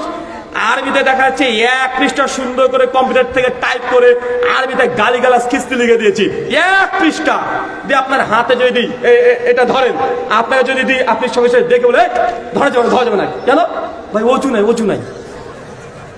ভাই এমন আছে না নাই? মানে আরবি দেখলে ভাবছে কোরআন, আরবি দেখলে মনে করছে হাদিস, কিন্তু ওকে গালিগালাজ খিস্তি দিয়ে ওখানে রেখে দিয়েছি। মানে আরবি প্রতি এত ভক্তি অবশ্যই করবেন, অবশ্যই ভালোবাসা থাকতে হবে, কারণ কোরআনের ভাষা আরবি, হাদিসের ভাষা আরবি, এতটা ভক্তি দিয়েছি। ফিরাউন যদি আরবিতে কথা বলে, আবু জাহেলও যদি আরবিতে কথা বলে, বাঙালি মনে করবে যে আবু জাহেল কোরআন করছে। ভাই এমন আছে না নাই? আর যদি দেখেন যে সকালবেলা দোকানে যেতে যেতে আরবিতে লেখে 1 পৃষ্ঠা পড়ে আছে নিচে, সঙ্গে সঙ্গে আপনি তুলে মানে বাবা আরবি সঙ্গে চোখে মুখে দিয়ে বুক পকেটে রেখে দিবেন, পেছনে পকেটে রাখেন না। কেন? ওটা পাছা, রাখা যাবে না। ভাই এমন বাঙালি আছে না ভাইজান? তো হুজুর বলেছে মাকরু, আপনি মাকরু মানে বুঝেননি। মাকরুর বাংলা মানে কি জানেন? মাকরুর অনেকগুলো ডিকশনারিতে বাংলা মানে করা হয়েছে। মাকরু মানে খারাপ, মাকরু মানে ক্ষতিকর, মাকরু মানে অপছন্দনীয়, মাকরু মানে নিন্দনীয়। ভাই বলতো মাকরুর একটা বাংলা ভালো পেয়েছেন? মাকরু কোনটা ভালো পেলেন? মাকরু মানে খারাপ, মাকরু মানে ক্ষতিকর, মাকরু মানে অপছন্দনীয়, মাকরু মানে নিন্দনীয়। আপনার হুজুর কি খায় বলেন তো? বুঝেন না? বাংলাতে বলেন আপনার হুজুর কি খায়? খারাপ খায়। হুজুর কি খায়? হুজুর খারাপ খায়। মিশকাত হাদিস 4912 আল্লাহ নবী বলছেন, হঠাৎ একদিন দেখছি আমাকে আল্লাহ সুবহানাহু ওয়া তাআলা একদম ফেরেশতা জিবরাইলের মাধ্যমে মেরাজে নিয়ে চলে গেছে। জান্নাত দেখলাম, জাহান্নাম দেখলাম, ফিরে আসছি। জাহান্নামে দেখছি কিছু মানুষকে আল্লাহ সুবহানাহু ওয়া তাআলা ফেরেশতারা উল্টো করে ঝুলিয়ে রেখে দিয়েছে। পাগুলো নিচে নয়, পাগুলো নিচে, পাগুলো মাথাটা নিচে আর পাগুলো উপরে বেঁধে রেখে দিয়েছে। আর কিছু ফেরেশতা এসে তার জিহ্বাগুলোকে আর ঠোঁটগুলোকে আগুনের কাঁচি দিয়ে কুটকুট করে কেটে দিচ্ছে। আমি জিবরিলকে বললাম, জিবরিল, মান হাউলা জিবরাইল, এরা কারা, কি অপরাধ করেছে? আশ্চর্য শাস্তি। জাহান্নামে তো অনেক রকমের শাস্তি দেখলাম, এত ভয়ঙ্কর শাস্তি কাউকে দেখিনি। যাদের পা গুলো উপরে আর মাথাটা নিচে, জিহ্বাগুলোকে আগুনের কাঁচি দিয়ে কেটে দেওয়া হচ্ছে। জিবরাইল, এরা কি অন্যায় করেছে? আল্লাহ নবী জিবরিল বলছে, জিবরিল বলছে আল্লাহ নবীকে, আল্লাহ নবী, এরা হচ্ছে আপনার উম্মতের খুতাবা, বক্তা, যারা ভালো ভালো কথা বলেছে কিন্তু হুজুর নিজেই করেনি। আজকে এদের হচ্ছে এই অবস্থা, মানে এই শাস্তি হুজুরের জন্য স্পেশাল। বুঝতে পারলেন না মনে হয়? এটা কার শাস্তি? আরো জোরে কার শাস্তি? কোন হুজুরের? যে মানুষকে ভালো ভালো কথা বলেছে কিন্তু নিজে আমল করে নাই, তাকে উল্টো করে ঝুলানো হবে আর তার ঠোঁটার আগুনে কাঁচি দিয়ে জিহ্বাগুলোকে কেটে দেওয়া হবে। মানে হুজুর ভালো কথা বলেছে, নিজে কাজ করে নাই, মানে জাহান্নামকে নবী বলছেন ঘেরা আছে মানুষের মনের বাসনা দ্বারা। হুজুর ওয়াজে বলেছে যৌতুক নেওয়া হারাম, যৌতুক হারাম, চিৎকার মেরেছে। অথচ যুবকের বিয়ে পড়াতে গিয়েছে, রেজিস্ট্রেশন খাতা নিয়ে হুজুর বসে আছে আর বলছে, এই কি দিয়েছে, মেয়ের বাপ কি দিয়েছে? বলছে একটা R115 লিখেন, 10 ভরি সোনা লিখেন, 1 লাখ টাকা লিখেন। এমন হুজুর আছে না নাই? আছে না নাই? হুজুর জাহান্নামে তোমার ঠোঁটগুলোকে উল্টো করে ঝোলানো হবে আর তোমার ঠোঁটটা জিহ্বাকে আগুনের কাঁচি দিয়ে কেটে দেওয়া হবে। জাহান্নাম ঘেরা আছে মানুষের মনের বাসনা দ্বারা। দুজন ছেলে মেয়ে 14 ফেব্রুয়ারি পালিয়ে গেছে, বাপ মাকে ছেড়ে দিয়ে পালিয়ে চলে গেছে। বাপ মা বাড়িতে কাঁদাকাটি করছে, বড় ভাই খোঁজাখুঁজি করছে, ছেলে মেয়ে পালিয়ে গেছে হুজুরের কাছে। হুজুর পালিয়ে এসেছি, বিয়ে দিয়ে দেন। হুজুর বলছে কোনো সমস্যা নাই, 5000 টাকা দে, আমি সাক্ষীটাকে সব দিয়ে দিচ্ছি। হুজুর বিয়ে পড়ে দিচ্ছে। আছে না নাই? কথা বলেন। অথচ আল্লাহ নবী বলছেন, নিকাউ মিনাস সুন্নাতি ফামান রাগিমান সুন্নাতি ফালাইসা মিন্নি। বিয়ে করা হচ্ছে আমার ইবাদত, যার সামর্থ্য আছে সে যদি বিয়ে না করে আমার দলভুক্ত না। সহিহ বুখারী 563 নম্বর হাদিস, সুনান তিরমিজি 102 নম্বর হাদিস। আল্লাহ নবী বলছেন, লা নিকা ইল্লা বিওয়ালি, ওই বিয়েটা বৈধ নয় যে বিয়েতে মেয়ের গার্জেন অভিভাবক নাই। সেই বিয়ে যদি 1 কোটি হুজুর এসে পড়িয়ে দেয় তারপরেও তার বিয়েটা বাতিল হবে। সমাজে এমন করে বিয়ে কে কে করেছেন? হাত তোলেন তো। পালিয়ে গিয়ে বিয়ে কে করেছেন? হাত তোলেন দেখি। কি রে ভাই, কেউ হাত তুলে না কেন? এই হিলফুল ফুজল যুব কমিটি করে ভাই একটু হাত তোলেন তো। আপনারা আমাকে ডেকেছেন কেন ভাই? এত ভালো মানুষ, কোন গুনাহ করে না, পাপ করে না, বক্তব্য দিয়ে লাভ কি? আরে অসুস্থ মানুষের কি ডাক্তারের জরুরত আছে? কথা বলেন। আরে যারা অসুস্থ মানুষ তাদের ডাক্তারের জরুরত আছে, সুস্থ মানুষের নাই। তো এরা তো সব ভালো মানুষ। একজনও বিড়ি খায় না, একজনও সিগারেট খায় না, একজনও পালিয়ে গিয়ে বিয়ে করে নাই। ভাই এরকম কেউ আছে নাকি পালিয়ে গিয়ে বিয়ে করেছেন? যদি পালিয়ে গিয়ে বিয়ে করে থাকেন, এই আলোচনা শোনা পরে আগামী কালকের মধ্যে হুজুরকে ডেকে নিয়ে বলবেন, মেয়ের বাপ অথবা বড় ভাইকে দিয়ে যেন আবার পুনর্বার যত সামান্য কিছু মোহরানা দিয়ে আবার যেন বিয়েটা পড়িয়ে নেয়। ঘটা করার দরকার হবে না, জাস্ট তাকে করতে হবে, নচেত এই বিয়েটা বৈধ নয়। নবীর এই হাদিসের আলোকে জাহান্নাম ঘেরা আছে। কি দিয়ে কথা বলেন? মানুষের মনের বাসনা দ্বারা মন যা চায় তাই করলেন জাহান্নাম। মনে হচ্ছে আলোচনা শুনে কোনো বাড়িতে চলে যাবেন আর মেসেঞ্জারে মেসেজ করবেন, ভিডিও কল করবেন গার্লফ্রেন্ডের সঙ্গে। এমন যুবক আছে না নাই? কার কার গার্লফ্রেন্ড আছে হাত তুলে। এবার একজন তুলে ফেলেছিল এইভাবে, ওই কোন আমাকে দেখতে পেয়েছি, মানে ও শুনেনি, মানে যখন বলছে কার কার গার্লফ্রেন্ড আছে হাত তোলো, এবার তুলে আবার এই ধরে ফেলেছে। ওই কোন ওকে দেখা গেছে। আশ্চর্য ভাই, একজনের গার্লফ্রেন্ড নেই? কি বলছেন? কিরে ভাই, গার্লফ্রেন্ড ভালো জিনিস না? কিরে ভাই, কথাটা বুঝতে পারছি না আপনাদের। আমি একজনের গার্লফ্রেন্ড নেই। আজকে যদি এই আলোচনা শোনার পরে শুধু হৃদয় থেকে যদি একবার বলেন, ইন্নী আখাফুল্লাহ, নিশ্চয়ই আমি আমার আল্লাহকে ভয় করি, আজ থেকে প্রতিজ্ঞা করলাম, আজ থেকে গার্লফ্রেন্ডের সঙ্গে সম্পর্ক ব্রেকআপ। যদি এই কথা বলতে পারেন ইনশাআল্লাহ ইনশাআল্লাহ, জেনে রাখবেন আপনি কত বড় যে ইবাদত করলেন এই হিসাব আপনি মিলাতে পারবেন না। আমাদের সমাজে অনেক আছে মন বলছে একটা নতুন করে প্রেম করি, এমন ঘটনা হাজার হাজার দেখা যাচ্ছে। মানুষের মন যা চায় তার নাম কি বলেন? মন যা চায় তার নাম কি? তার নাম হচ্ছে জাহান্নাম। আচ্ছা, যারা যারা বিয়ে করেছেন তারা একবার হাত তোলেন। ভাই হাতগুলো পকেটে পুরেন না, আমি 1 মিনিট পরে পরে হাত তুলতে বলবো, হাত নামিয়ে ফেলেন। আচ্ছা, কে কে বিয়ে করেননি তারা হাত তোলেন।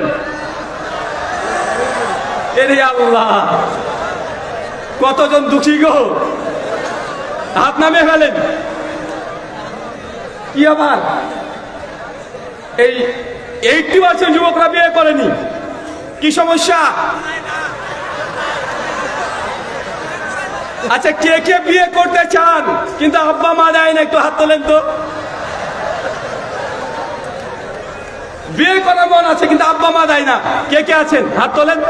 আর আজকে বিয়ে দিয়ে যাবো ইনশাআল্লাহ, টাকা লাগবে না, একদম বিয়ে দিয়ে যাবো। কে কে আছেন হাত তোলেন দেখি। কই রে ভাই? একজন পেছনে, 2 জন, এই 2 জন। আচ্ছা, বিয়ে কেন দেন আব্বা মা? কারণ কি? আচ্ছা, একটা তাবিজ দিয়ে যাবো আজকে ইনশাআল্লাহ। ওই তাবিজে 1 মাস তাবিজ পড়বেন, আমল করবেন, ইনশাআল্লাহ বিয়ে হবেই হবে। আগামী বছর যখন আবার ওয়াজ মাহফিল হবে ইনশাআল্লাহ, শুধু বিয়ে না, কোলে করে নিজের সন্তান নিয়ে চলে আসবেন ইনশাআল্লাহ। তাবিজ নেবেন তো ইনশাআল্লাহ? ভাবেন না আমার টাকা নেবো, আমি তাবিজ ফ্রিতে দিই, একদম ফ্রিতে।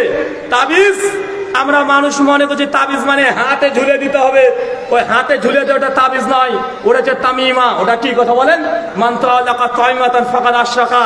যে ব্যক্তি তামিমা ঝুলিয়েছে, আমরা বলছি তাবিজ ঝুলিয়েছে, সে ব্যক্তি শিরক করলো। সুনান তিরমিজি 2072 নম্বর হাদিস। মানে হুজুর আপনাকে সাদা কাগজে কি কি যে উল্টাপাল্টা লিখে দিয়েছে, আরবিতে 1 2 3 4 লিখে দিয়েছে, হাতে বেঁধে দিয়েছে, এটা তামিমা, এটা শিরক।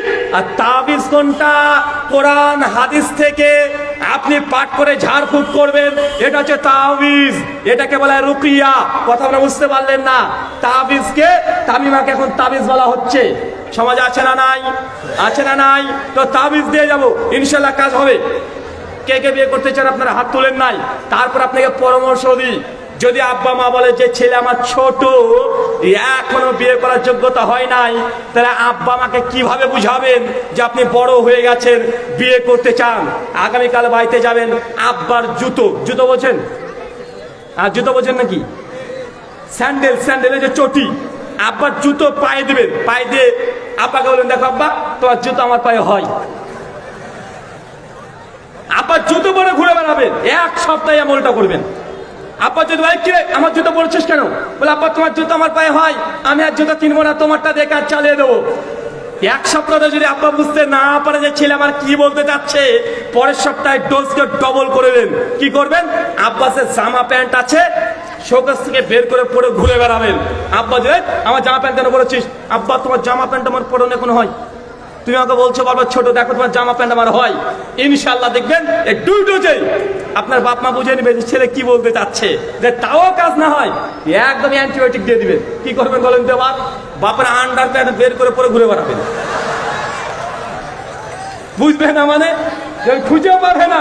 এই মাকে জিজ্ঞেস আমার ওই প্যান্টটা কই, ছোট প্যান্টটা কই, তোমার ডাটা পরে ঘুরে বেড়াচ্ছে। তুমি বারবার বলো যে ছেলে তোমার ছোট, দেখো সবকিছু তোমার হয়। আর বাপকে আর মাকে বলি, যদি দেখেন আপনার ছেলে এরকম আচরণ করছে, পাগলামি করছে, বুঝবেন হুজুরের তাবিজে কাজ হচ্ছে, দ্রুত ধরে বিয়ে দিয়ে দেন। কথা বুঝতে পারলেন না ভাইজান? এটা হচ্ছে শর্ট উপায়ে বাবা মাকে বুঝানোর তাবিজ। 1 মাস ইনশাল্লাহ ব্যবহার করেন, আমল করেন, বিবাহ শাদী ইনশাল্লাহ হয়ে যাবে। আচ্ছা, যারা যারা বিয়ে করেছেন বললেন, আচ্ছা বিয়ের দিন হলুদ মেখেছিলেন? হ্যাঁ, হলুদ মাখা হয় না? হলুদ মাখেন? আচ্ছা বিয়ে, হ্যাঁ মাখেন না ভাইজান? আচ্ছা বিয়ের দিন সকালে আপনাকে গোসল করে দিয়েছিল পাড়ার মানুষ এসে? হ্যাঁ, আচ্ছা কে আপনাকে গোসল করে দিয়েছিল জামালপুরে? আচ্ছা জামালপুরে বিয়ের দিন জামাইকে মানে বরকে কে গোসল করিয়ে দেয়? আরো জোরে। হ্যাঁ, এটা হচ্ছে আল্লাহর ওলি, এ অনেক বড় আল্লাহর ওলি। এই 24 বছরের ছেলেটা এতদিন সে গোসল করলো আর বিয়ের দিন সে গোসল করতে পারে না, ভাবি লাগে গোসল করাতে। মূলত বিষয়টা হচ্ছে এটা, ভাবি জানে তার দেবর আর ওর সঙ্গে সম্পর্ক কি ছিল। এতদিন যে গুনাহ করেছে বিয়ের আগে গোসল করে তো ধুয়ে দিচ্ছে সব, যা যা তোকে ছেড়ে দিলাম আজ থেকে, চোখের পানি সব একদম তোর গোসলের পানির সঙ্গে মিলিয়ে দিলাম। ভাই বদমাইশের সব চাইতে বিয়ের মধ্যে সবচেয়ে নোংরা হচ্ছে এইটা। আল্লাহ নেই বলছেন জাহান্নাম ঘেরা আছে মানুষের মনের বাসনা দ্বারা। বিয়ে কি আপনি মনে করেছেন উৎসব? বিয়েটা উৎসব নয়। আল্লাহ বলছে বিয়ে হচ্ছে সুন্নাত, বিয়ে হচ্ছে ইবাদত। ভাবির সঙ্গে দেবরের সম্পর্ক মৃত্যু। কি সম্পর্ক বলেন তো ভাইজান? মৃত্যু। মানে ভাবি আর দেবর পাশে পাশে তো বসা তো দূরের কথা, একে অপরকে দেখলে 10 হাত দূর থেকে পালিয়ে যাবে, এটা ইসলামী শিক্ষা। কিন্তু আমাদের সমাজে বলা হয় ভাবি মানে অর্ধেক। আছে না নাই? ভাবি মানে ভাইয়ের তো গোটাটাই, আর উঠে ভাবি মানে ওটা আমার অর্ধেক। আর শালি মানে শালি আধা ঘরওয়ালি, মানে এটা আমাদের মানে ওই সাইডে বর্ডারের ওই সাইডে বলা হয় যে শালি ও তো আধা ঘরওয়ালি, মানে শালি মানে ও অর্ধেক ঘরওয়ালি, মানে অর্ধেক বিবি, মানে অর্ধেক স্ত্রী। ভাই এই নোংরা প্রচলিত আছে না নাই? এই নোংরা কুসংস্কৃতিকে আগে দূর করতে হবে। মুসলমানের ভাবি আর দেবর বলে কোনো সম্পর্ক হয় না। ভাবি আর দেবরের সম্পর্ক হয় হিন্দুদের। দেবর এটা কোনো বাংলা ভাষা নয়, দেবর কোনো আরবি শব্দ নয়। দেবর হচ্ছে সংস্কৃত শব্দ। কোন শব্দ? সংস্কৃত শব্দ। ঋগ্বেদ মন্ডল নম্বর 8 সূক্ত নম্বর 64 শ্লোক সংখ্যা 13 ব্যাখ্যা গ্রন্থ নৃত্য 3:15 পরিষ্কার ভাবে লেখা আছে দেবর ইয়ানি দ্বিতীয় বর। দেবর মানে কি? আরো বলেন জোরে, দেবর মানে কি? দেবর মানে দ্বিতীয় বর। হিন্দুরা মনে করে দেবর মানে দ্বিতীয় বর। কেন মনে করে? তাদের শাস্ত্রীয় কারণ আছে।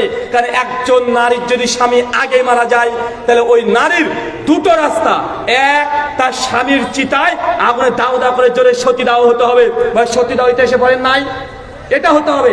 আর দেখাচ্ছে যে না, তার স্ত্রী যখন চিতা পরে উঠে পড়েছে আর তার আপন ছোট ভাই যে তার বৌদি বা ভাবি যদি হাত ধরে নেমে নিয়ে চলে আসে, তার মানে এখন এই ছোট ভাই তার বড় ভাই স্ত্রীর সঙ্গে বিয়ে করতে পারে। এই জন্য তাদেরকে বলে দেবর, মানে নারী দ্বিতীয় কোনো বহু বিবাহ করতে পারবে না। বিধবা বিবাহ সনাতন শাস্ত্র অনুযায়ী জায়েজ নয়। এক জায়গাতে জায়েজ, বড় ভাইয়ের স্ত্রী কে হাত ধরে চিতা থেকে নামিয়ে নিয়ে আসতে হবে। এই জন্য সংস্কৃত বলে দেবর মানে দ্বিতীয় বর, আর ইসলাম বলছে দেবর মানে ভাবি মানে মৃত্যু। আপনি এখনো বুঝতেই পারেননি অমুসলিমদের কৃষ্টি কালচার কিভাবে রন্ধে রন্ধে ঢুকে গেছে। তাই আমি আগেই বলেছি দেবর এই শব্দ বলতে নিষেধ করেছি। এখানে যেসব মেয়েরা আছে আজকে আলোচনা শুনছেন, নিজের স্বামীর ছোট ভাইকে দেবর বলবেন না, এটা নোংরা শব্দ। মানে অর্ধেক দেবর মানে দ্বিতীয় স্বামী। বর মানে কি? স্বামী নয়, পতি। দেবর মানে দ্বিতীয় স্বামী। মানে তোমার ছোট ভাইকে, তোমার স্বামীর ছোট ভাইকে দ্বিতীয় স্বামী বলে বারবার ডাকছো, তাহলে হুজুর কি বলে ডাকতে হবে? তোমার স্বামীর ছোট ভাই হচ্ছে তোমার ভাই। কি বললাম বলে? ভাই। তোমার স্বামীর মা হচ্ছে তোমার মা, স্বামীর বাপ হচ্ছে তোমার বাপ, স্বামীর বোন হচ্ছে তোমার বোন, স্বামীর ভাই হচ্ছে তোমার ভাই। জেনে রাখবেন এই সমাজের মধ্যে শব্দ নিয়ে এই নোংরামির কারণে আজকে দেবর আর ভাবির সম্পর্ককে মনে করছে একদম ফ্রি মিক্সিং এর মতো হয়ে গেছে। আল্লাহ সুবহানাহু ওয়া তাআলা তুমি বুঝে তৌফিক দান করো, সকলে পড়ি আমিন। বলেন তো জাহান্নাম কি দিয়ে ঘেরা? আরো জোরে বলেন। আপনার মনের বাসনা দ্বারা ঘেরা আছে, মন যা চায় তাই করবেন, জাহান্নাম। আচ্ছা বিয়ের দিন আপনাদেরকে গেট ঘেরা হয়? আচ্ছা গেটে কি লেখা থাকে উপরে? 20,001 টাকা। মেয়ে পক্ষ, মেয়ের বান্ধবী, মামাতো বোন, খালাতো বোন, ফুফাতো বোন সবাই সুন্দর করে হুড়পড়ি মতো সেজে চলে আসে। গেটের দুই দিকে থালা নিয়ে বসে আছে, লাল ফিতা দিয়ে দিয়েছে, প্লেটে মিষ্টি টিষ্টি রেখে দিয়েছে, আর লিখেছে 20,001 টাকা। বর যাত্রী ঢুকছে, গাড়ি থেকে ছেলেরা নেমে পড়েছে, বরের সঙ্গে তার মামাতো ভাই, খালাতো ভাই, ফুফাতো ভাই, দুলা ভাই, যতগুলো বদমানুষ সব একসঙ্গে নিয়ে চলে এসেছে। এসে বলছে এখন ঢুকবো। মেয়েরা বলছে না না ঢুকতে দেওয়া যাবে না, উপরে তাকান। উপরে তাকিয়েছে 20,001 টাকা। ছেলে পক্ষ বলছে 1 টাকা দিতে পারবো না। এখন ঝামেলা শুরু হয়ে যাচ্ছে। আছে না নাই? আছে না নাই? ছেলে পক্ষ তো আরো ভয়ঙ্কর, গায়ে থেকে নেমে বলছে ওইটা আমার, ও হচ্ছে না ওইটা আমার, এইটা আমার নিবি না। ভাই এই শয়তানি আছে না নাই? এই যে নোংরামি সমাজে, সমাজকে নষ্ট করার জন্য এগুলো যথেষ্ট। আপনাকে আগে বলেছি বিবাহ হচ্ছে ইবাদত, বিবাহ হচ্ছে সুন্নাত। এই বিয়ের মধ্যে যদি কুসংস্কৃতি ঢুকে দেন, বিয়ের মধ্যে যদি নোংরামি ঢুকে দেন, বিয়ের আগে যদি আল্লাহকে নারাজ করে দেন, বিয়ের পর আপনার পরিবারে কখনো কোশ্চিন কালেও আল্লাহর রহমত আসতে পারে না। দাম্পত্য জীবনে কখনো সুখী হবেন না।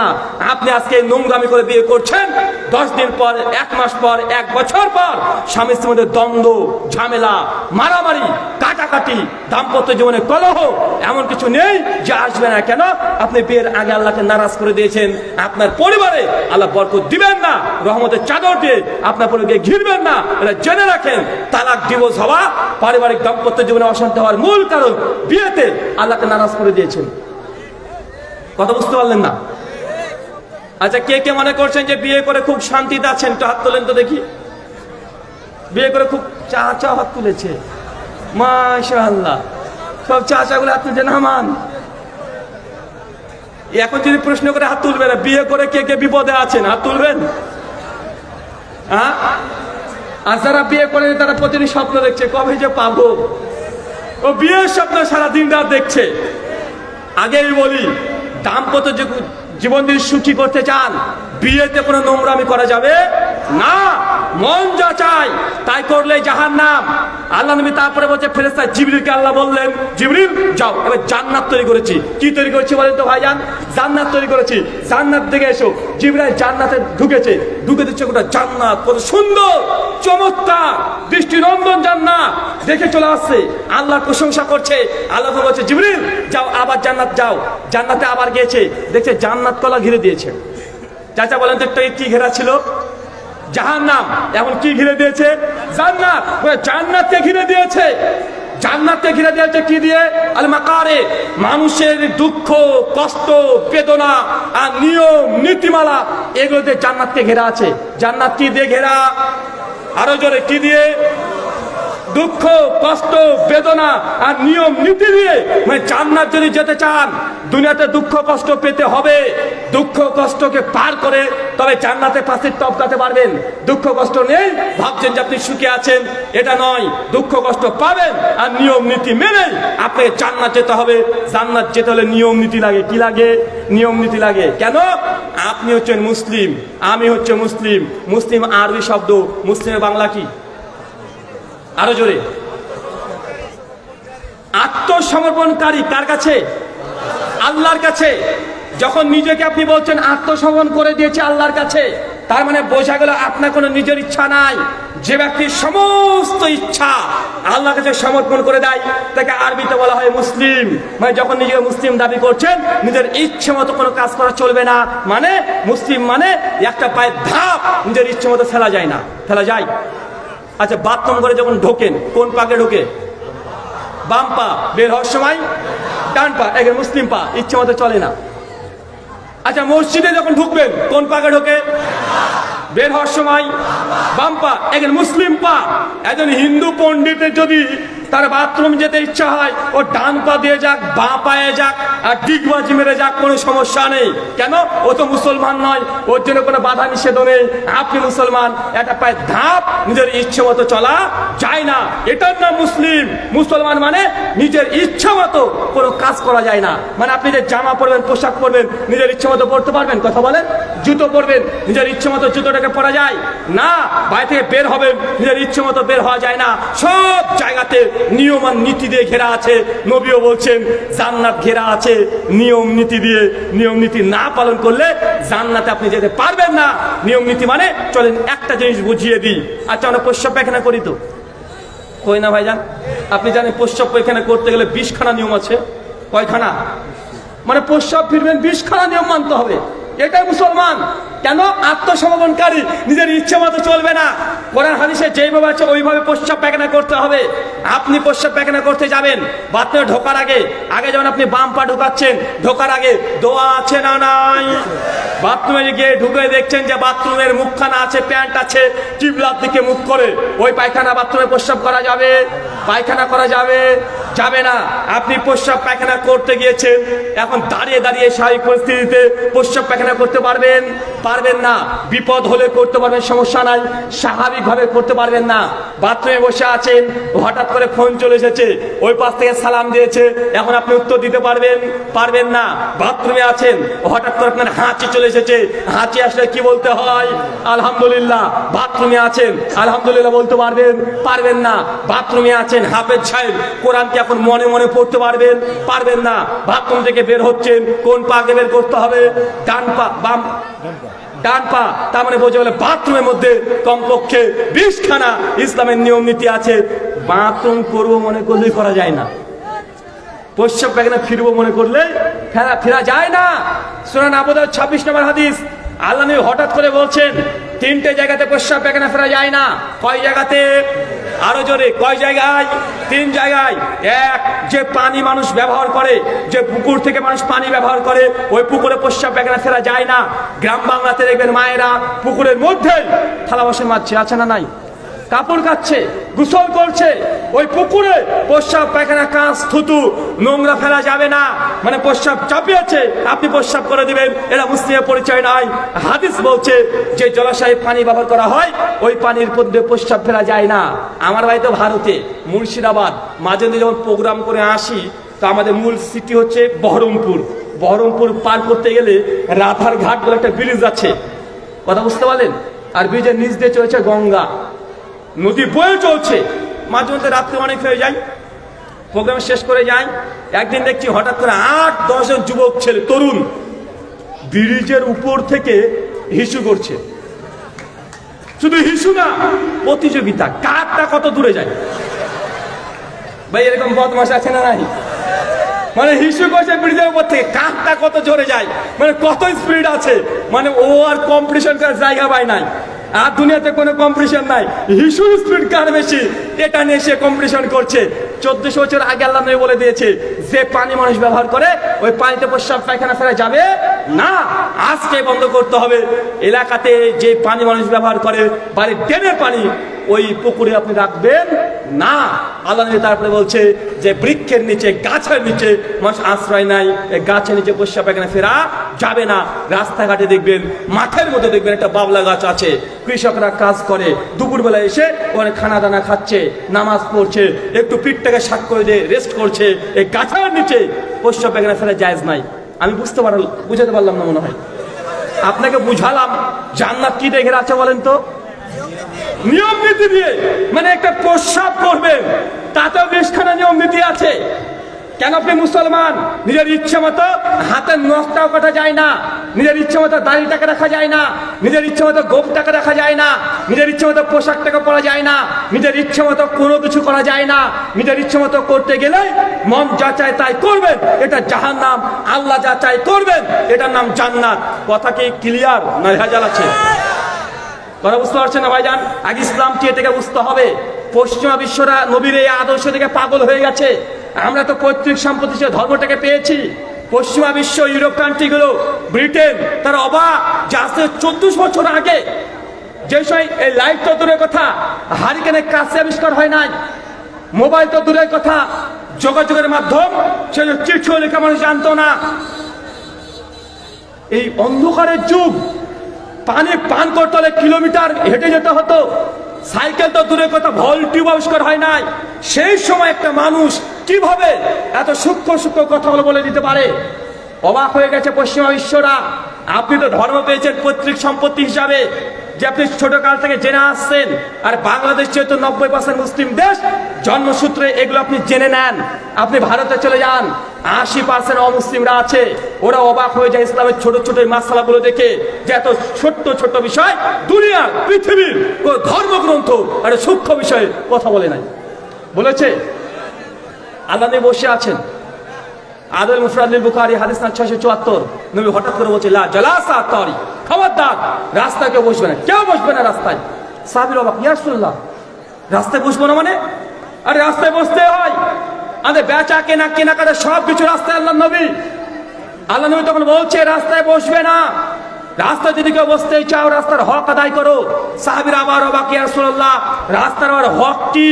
ছেলের প্রতি বাবার হক আছে বুঝি, স্বামীর প্রতি স্ত্রীর হক আছে এটা আমরা জানি, আপনার প্রতি প্রতিবেশীর হক আছে এটাও জানেন।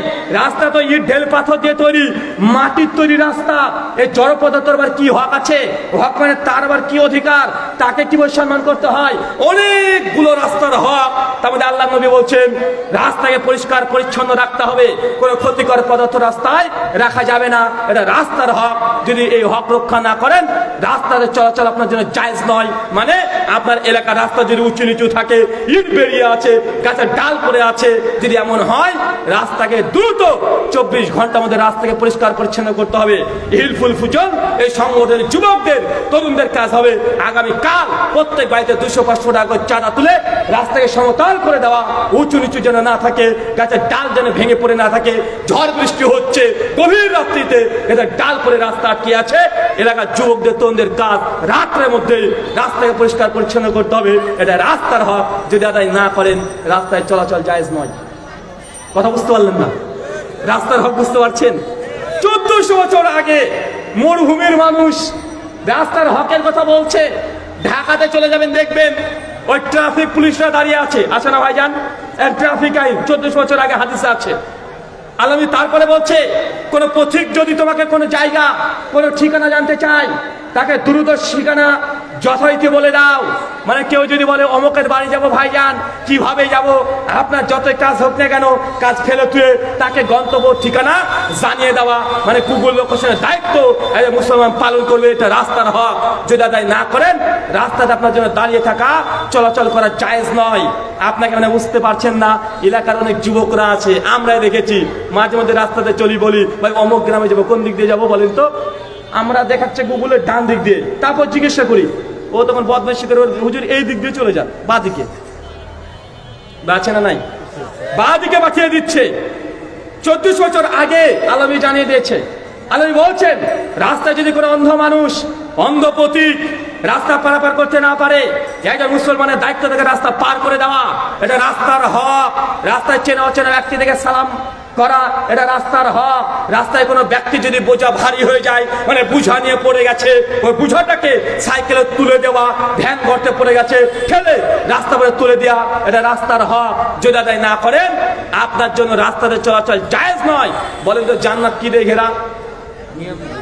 নিয়ম নীতি দিয়ে ঘেরা, এগুলো দিয়ে জান্নাত ঘেরা আছে। এইগুলো পালন করে আপনি জান্নাত যেতে হবে। আল্লাহ সুবহানাহু ওয়া তাআলা নিয়ম নীতিগুলো পালন করে তৌফিক দান করো। সকলে পড়ি আমিন। 4টে আমল বলবো, যে আমলগুলো করলে আপনিও আসিয়ার মতো, খাদিজার মতো, ওমরের মতো জান্নাতে আগে থেকে ঘর পেয়ে যাবেন। কয়টা আমল শুনবেন? কে কে শুনতে যাচ্ছেন হাত তোলেন। মাশাআল্লাহ, আল্লাহ তুমি কবুল করো, আমিন আমিন। 1 সহিহ বুখারী 450 নম্বর হাদিস।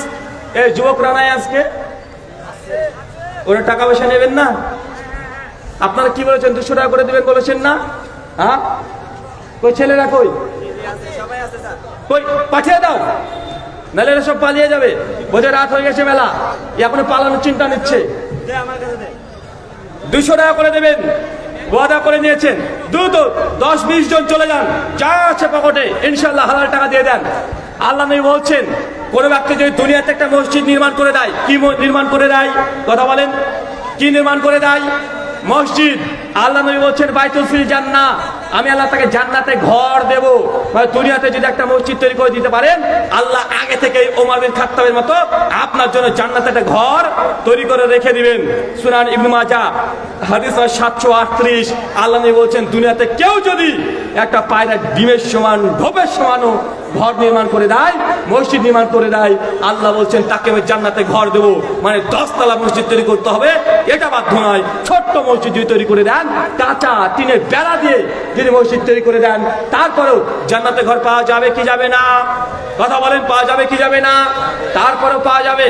ভাই দ্রুত, আমি কোনোদিন টাকা তুলি নাই, কোনোদিন তুলি নাই, কিন্তু আজকে যুবকরা যে পরিমাণে পরিশ্রম করেছে 15 দিন ধরে, এত বড় আয়োজন প্রথম করেছে।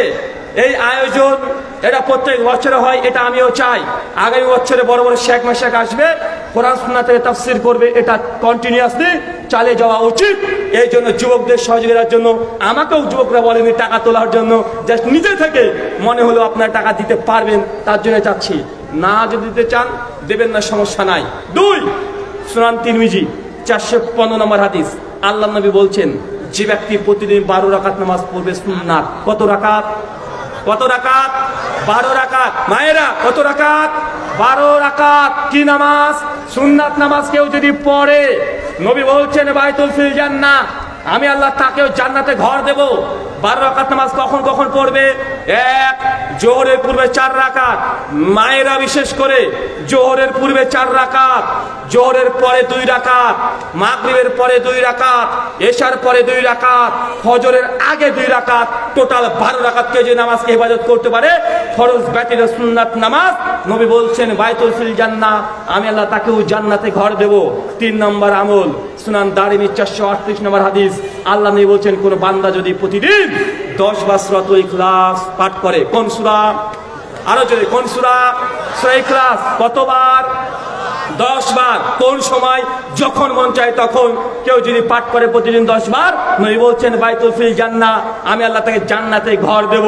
চাচা সূরা ইখলাস জানা আছে তো? মুখস্থ আছে? না বাবু মুখস্থ নাই। জি আপনার মুখস্থ আছে, ওই যে ওই সূরাটা, কুল হুয়াল্লাহু আহাদ, বলো তিনি আল্লাহ এক এবং অদ্বিতীয়, আল্লাহুস সামাদ, আল্লাহ কারো মুখাপেক্ষী নন, লাম ইয়ালিদ ওয়া লাম ইউলাদ, আল্লাহ কাউকে জন্ম দেয় নাই, কার কাছে জন্ম নেয় নাই, ওয়া লাম ইয়াকুল লাহু কুফুয়ান আহাদ, তার সমতুল্য সমকক্ষ কোনো কিছুই নেই।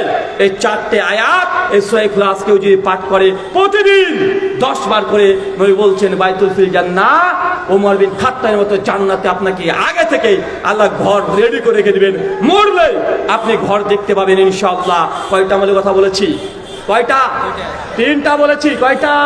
3টা। সূরা ইখলাস মুখস্থ করা যাবে তো? জি এই আমলটা করা যাবে তো?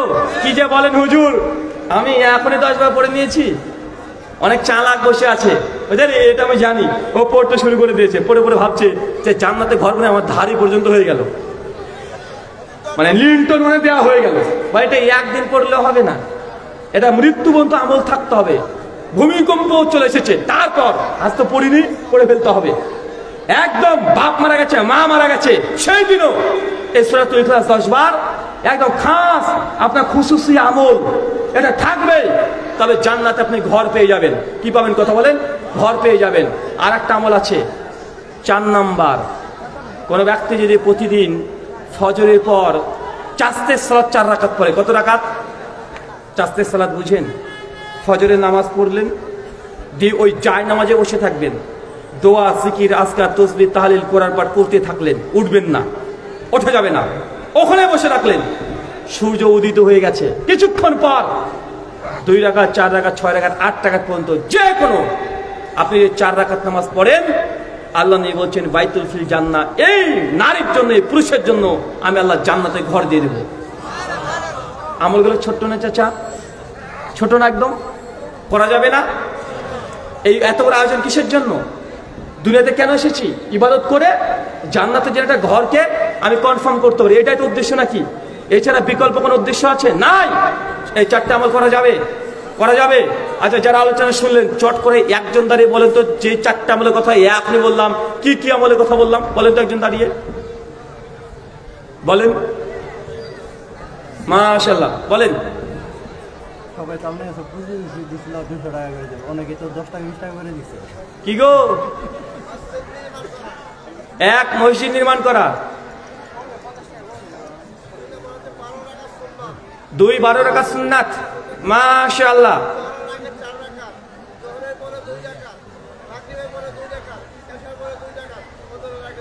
মাশাআল্লাহ, হয়ে গেছে। 10 বার সূরাতুল ইখলাস পাঠ করা। 4 নাম্বার বলেন না, টুকলি করে নেবে।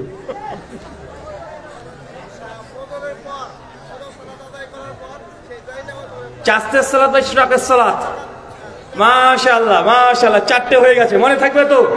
মনে থাকবে ইনশাআল্লাহ। এই যে 4টে জিনিস শিখলেন, যে কোনো একটাকে, যে কোনো একটা আপনি আজ থেকে খুশুসি খাস আপনি আমল করতে শুরু করে দেন ইনশাআল্লাহ, যে কোনো একটা, যেটা পারেন।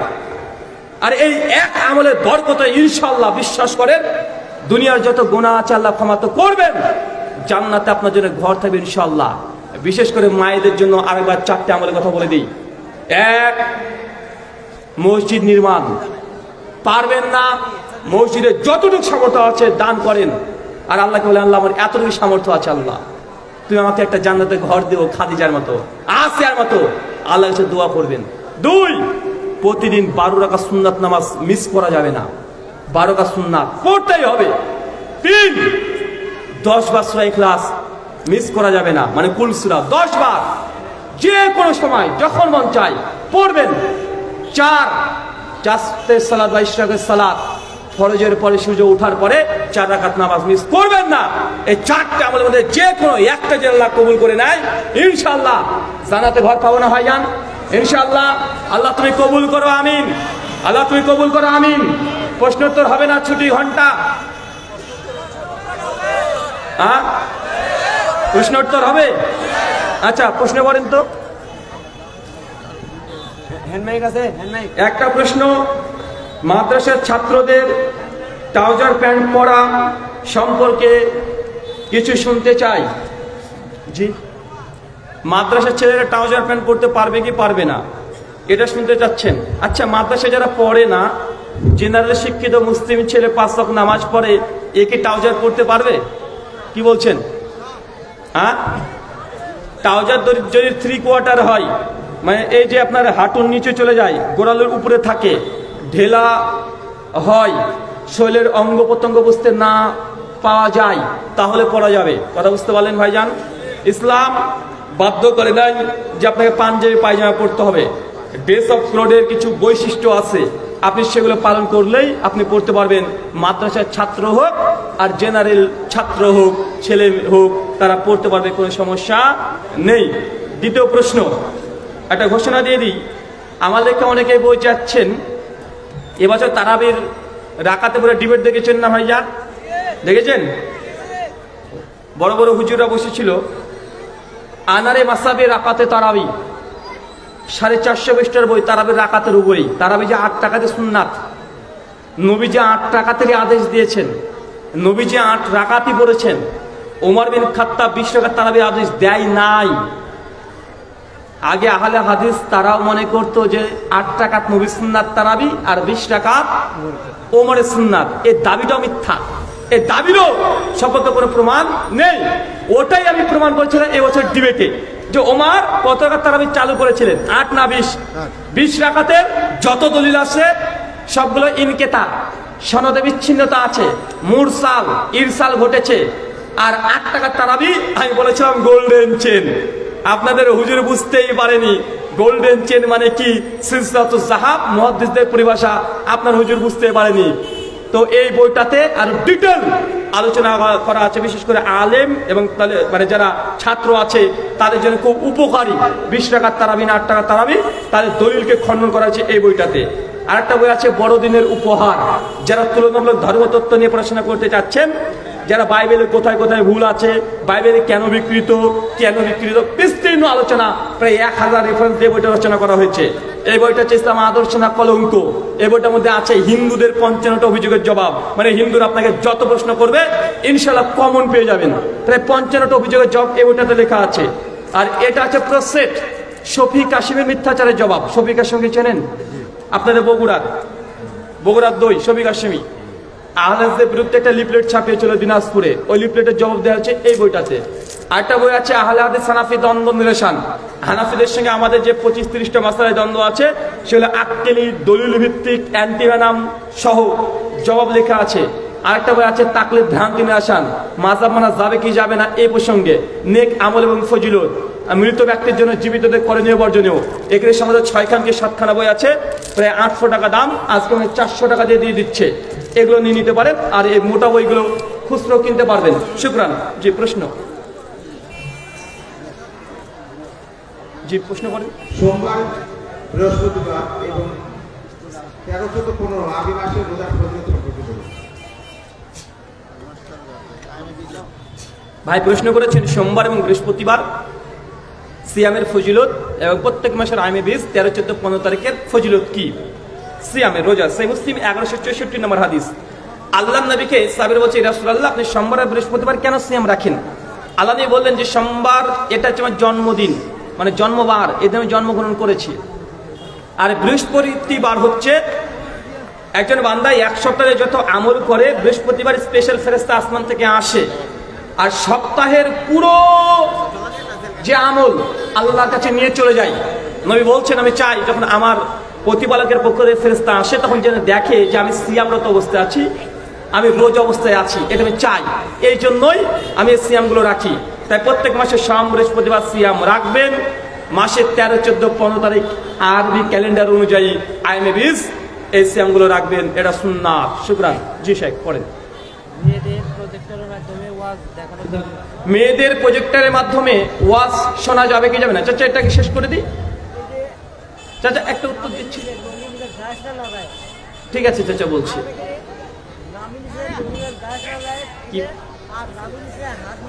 ঠিক আছে চাচা শুনে নিয়েছি। ঠিক আছে বসেন চাচা বসেন। প্রশ্ন কি বললেন যেন? মেয়েদের প্রজেক্টরের মাধ্যমে আলোচনা শোনা জায়েজ কি জায়েজ নয়? মেয়েদের প্রজেক্টরের মাধ্যমে ওয়াজ শোনাতে কোনো আপত্তিকর কিছু নেই। দলিল সহিহ বুখারী 4111 নম্বর হাদিস, কিতাবুল ইদাইল। আল্লাহ নবী আলাইহিস সালাম ঈদের দিন কুরাইশ গোত্রের অনেকগুলো যুবক তারা কুস্তি খেলছিল। আমাদের আয়েশা রাদিয়াল্লাহু আনহাকে আল্লাহ নবী ডেকে বলছেন যে আয়েশা তুমি কি তাদের খেলা দেখতে চাও? আমাদের বলছে জি দেখতে চাই।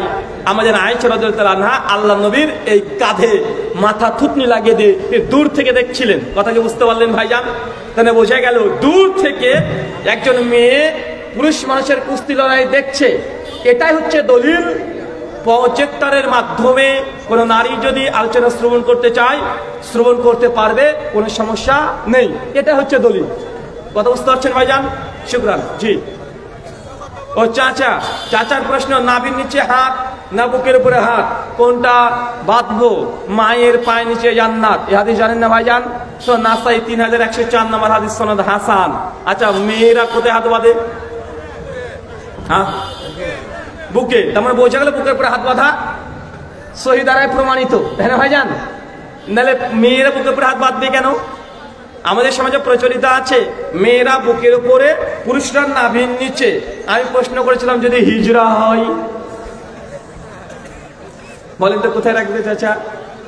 মেয়েরা বুকের উপরে, পুরুষরা নাভির নিচে, যদি হিজরা হয় কোথায় রাখবে? আমাদের জবাব সহিহ বুখারী মূল আরবি পৃষ্ঠা সংখ্যা 88 হাদিস নাম্বার 631। মালিক বিন হুয়াইরিস রাদিয়াল্লাহু আনহুকে আল্লাহ নবী উপদেশ দিয়ে বলেছিলেন সাল্লু কামারা রাআইতুমুনি উসাল্লি, আমাকে যেভাবে নামাজ পড়তে দেখলে এইভাবেই নামাজ পড়বে। নবী কোথায় হাত বেঁধেছে? সহিহ খুজাইমা 479 নম্বর হাদিস। ওয়াইল বিন হুজর বলছেন নবীকে আমি দেখেছি তিনি বাম হাতকে ডান হাতের উপরে রেখে আলা সাদরিহি বুকের উপরে রেখেছেন, আমি এটা দেখেছি। সুনান আবু দাউদ হাদিস 759। ওয়াইল বিন হুজর মুরসাল সনদে বলছেন যে নবীকে বাম হাতে পরে ডান হাত রেখে বুকের উপরে বাঁধতে দেখেছি। এটা তাওসের সূত্রে বর্ণনা আছে। মুসনাদ আহমদ হুল তাই সূত্রে বর্ণনা আছে নবী বুকের উপরে হাত বেঁধেছেন।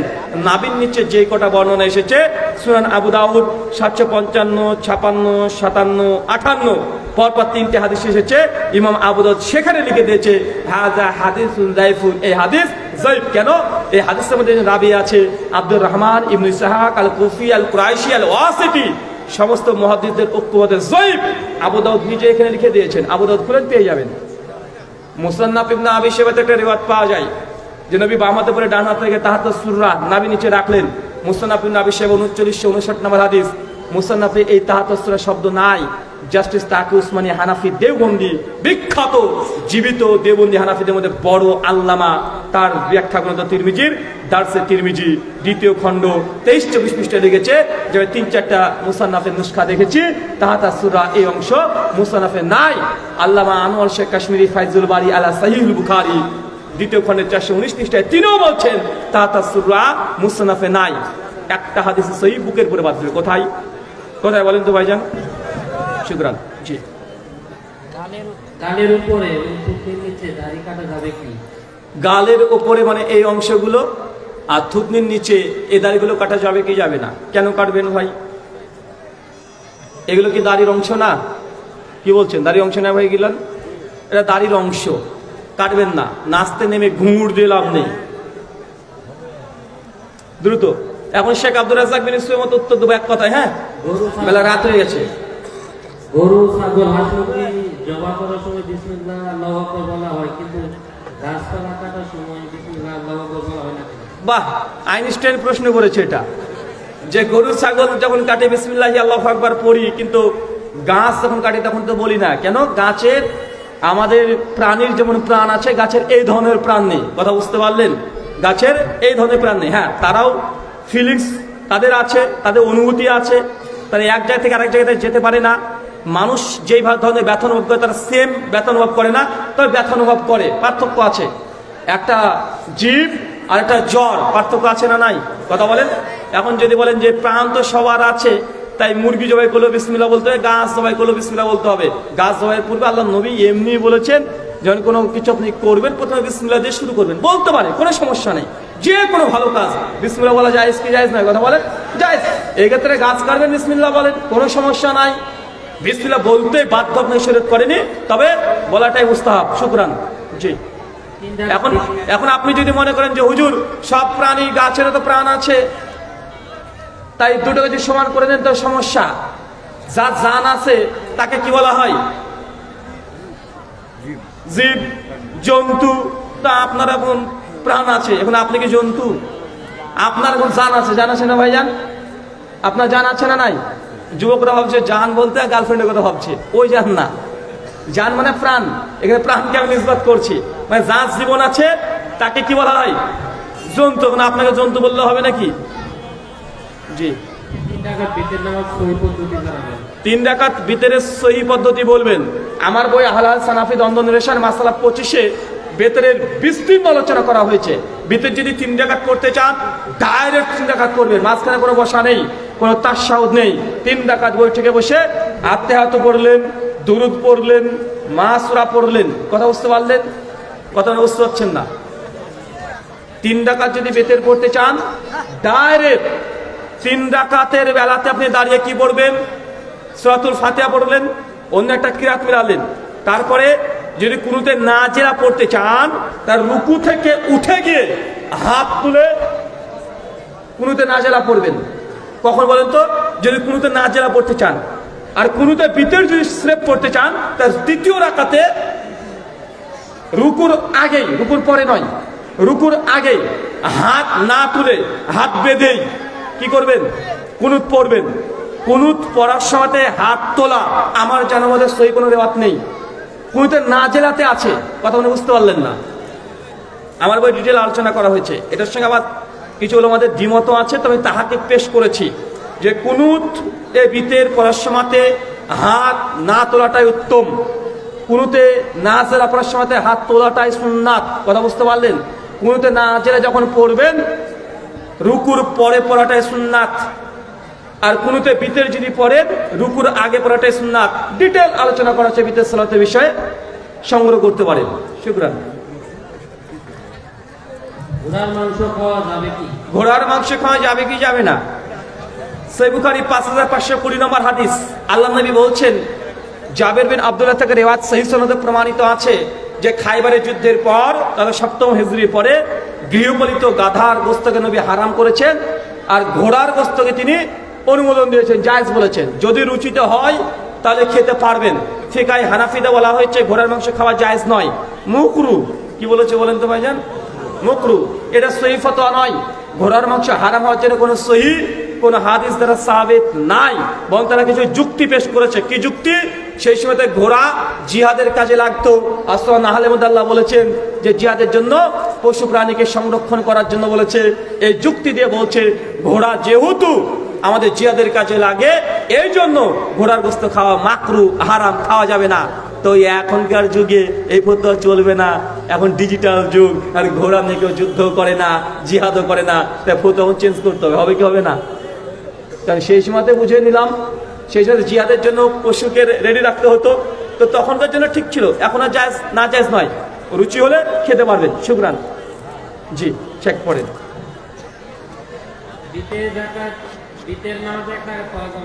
বিতের 1 রাকাত নামাজ পড়তে পারবেন কি পারবেন না? বিতের মানেই বেজোর। বিতের মানে কি? বিতের মানেই বেজোর। বিতের 1, 3, 5, 7, 9 সবগুলো জায়েজ। জামে তিরমিজির মধ্যে ইমাম তিরমিজি অধ্যায় রচনা করেছেন 3 রাকাত বিতের, 1 রাকাত বিতের, 5 রাকাত বিতের। এই বিতের প্রসঙ্গে অনেক প্রশ্ন আমার বই ডিটেল আলোচনা করা আছে। বিতের 1 রাকাত সুন্নাত, 3 রাকাত সুন্নাত, 5 রাকাত সুন্নাত। যদি সামর্থ্য থাকে 3 রাকাত বেশি পড়বেন, নবী 3 রাকাতের প্রতি আমল বেশি ছিলেন। কথা বুঝতে পারছেন? 3 রাকাত বিতের কিরাত সহিহ হাদিস দ্বারা প্রমাণিত আছে। তাই যদি সামর্থ্য থাকে 3 রাকাত বিতের পড়েন। ব্যস্ত আছেন অন্ততপক্ষে 1 রাকাত বিতের পড়েন। আল্লাহ নবী বলেছেন সালাতুল লাইলি মাসনা মাসনা, রাতের সালাত 2 রাকাত 2 রাকাত 2 রাকাত করে যখন দেখে ফজরের আশঙ্কা হয়ে যাচ্ছে তখন 1 রাকাত বিতের পড়তে, মানে বিতের যখন আশঙ্কা হয়ে যাচ্ছে তখন 1 রাকাত। সামর্থ্য আছে 3 রাকাতই পড়েন। প্রবলেম আছে, সমস্যা আছে, সময় স্বল্পতা আছে, তখন 1 রাকাত পড়েন। শুকরান। কেউ যদি 100 টাকা বাকি নেয় 1 বছর পরে দিয়ে দেয়, কত টাকা দিতে হবে? কেউ যদি 100 টাকা বাকি নাই 1 বছর পর দিতে চাই, কত টাকা দেবে? 100 টাকায় দেবে। টাকার মূল্য কমে যাচ্ছে, দাম বেশি কম হোক 100 টাকায় দেবে। শুকরান। সহসিদ্ধার সঠিক পদ্ধতি কি? নামাজে দাঁড়িয়েছেন আল্লাহু আকবার, 2 রাকাত না 3 রাকাত, 2 রাকাত না 3 রাকাত, কনফিউজ, 2 রাকাত না 3 রাকাত, কথা বুঝতে হলে হয়ে যান। তখন ধরতে হবে সবচেয়ে কমিটটা, মানে 2 রাকাত ধরবেন। ধরে যেইভাবে বাকি নামাজ শেষ করতে হয় ওইভাবে শেষ করেন। আত্মীয়াত পড়েন, দুরুদ পড়েন, মাসুরা পড়েন। একদিকে সালাম যে ফেরানোর কথা সহি সূত্রে প্রমাণিত নয়। শেষ বয়সটাকে আত্মীয়াত, দুরুদ, মাসুরা পরপর 2টো সিজদা, বসে গেলেন, কিচ্ছু পড়তে হবে না। আসসালামু আলাইকুম রহমতুল্লাহ, সালাম ফিরে দিলেন, হয়ে গেল। কথা না বুঝতে পারলেন না? নামাজ পড়ছেন, মনে হলো নামাজ শেষে 3 রাকাত পড়ে কি আমি শেষ করে দিলাম? 3 রাকাত পড়লাম না 4 রাকাত পড়লাম? সালাম কিন্তু ফিরিয়ে দিয়েছেন, উঠে পড়েছেন। 3 রাকাত না 4 রাকাত, কনফিউজ। তাহলে 3 রাকাত ধরে নেবেন। ধরে 1 রাকাত নামাজ আল্লাহু আকবার তাকবীর দিয়ে 1 রাকাত নামাজ যেমন পড়ে তেমন করে পড়ে আত্মীয়াত দুরুদ মাসুরা পড়ে সঙ্গে সঙ্গে 2টো সিজদা দিয়ে সালাম ফিরে দিয়ে উঠে পড়বেন। এটা হচ্ছে সহ সিজদা। সহিহ মুসলিম হাদিস নাম্বার 950, 51, 52 পরপর বর্ণনা আছে। জি। রফলিয়াদিন না করলে কি পাপ হবে?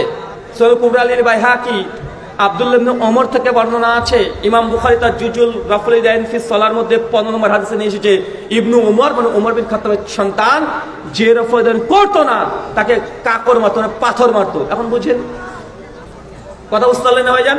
যে রফলিদাইন করতো তাকে পাথর নিক্ষেপ করতো। কে? ইবনু ওমর, ওমর বিন খাত্তাবের সন্তান। সূরা কুবরা আল বাইহাকির মধ্যে সহিহ সনদে হাদিস আসছে যে ব্যক্তি রফলিদাইন করে প্রত্যেক হাতের আঙ্গুল অনুযায়ী 10 করে নেকি পায়। কি বললাম বলেন তো ভাইজান? প্রত্যেক আঙ্গুলে 10 করে নেকি পায়। এত ফাজালে আমল, ফাজালে হাদিস মানার দাবিদার এই হাদিস কেন মানে না? প্রশ্ন ওঠে না ভাইজান? বলছে রফলিদাইন মানসুখ হয়ে গেছে, মিথ্যাবাদী। যে বলেছে রফলিদাইন মানসুখ হয়েছে সে 1 নম্বর মিথ্যা কথা বলেছে। রফলিদাইন মানসুখ হয় নাই।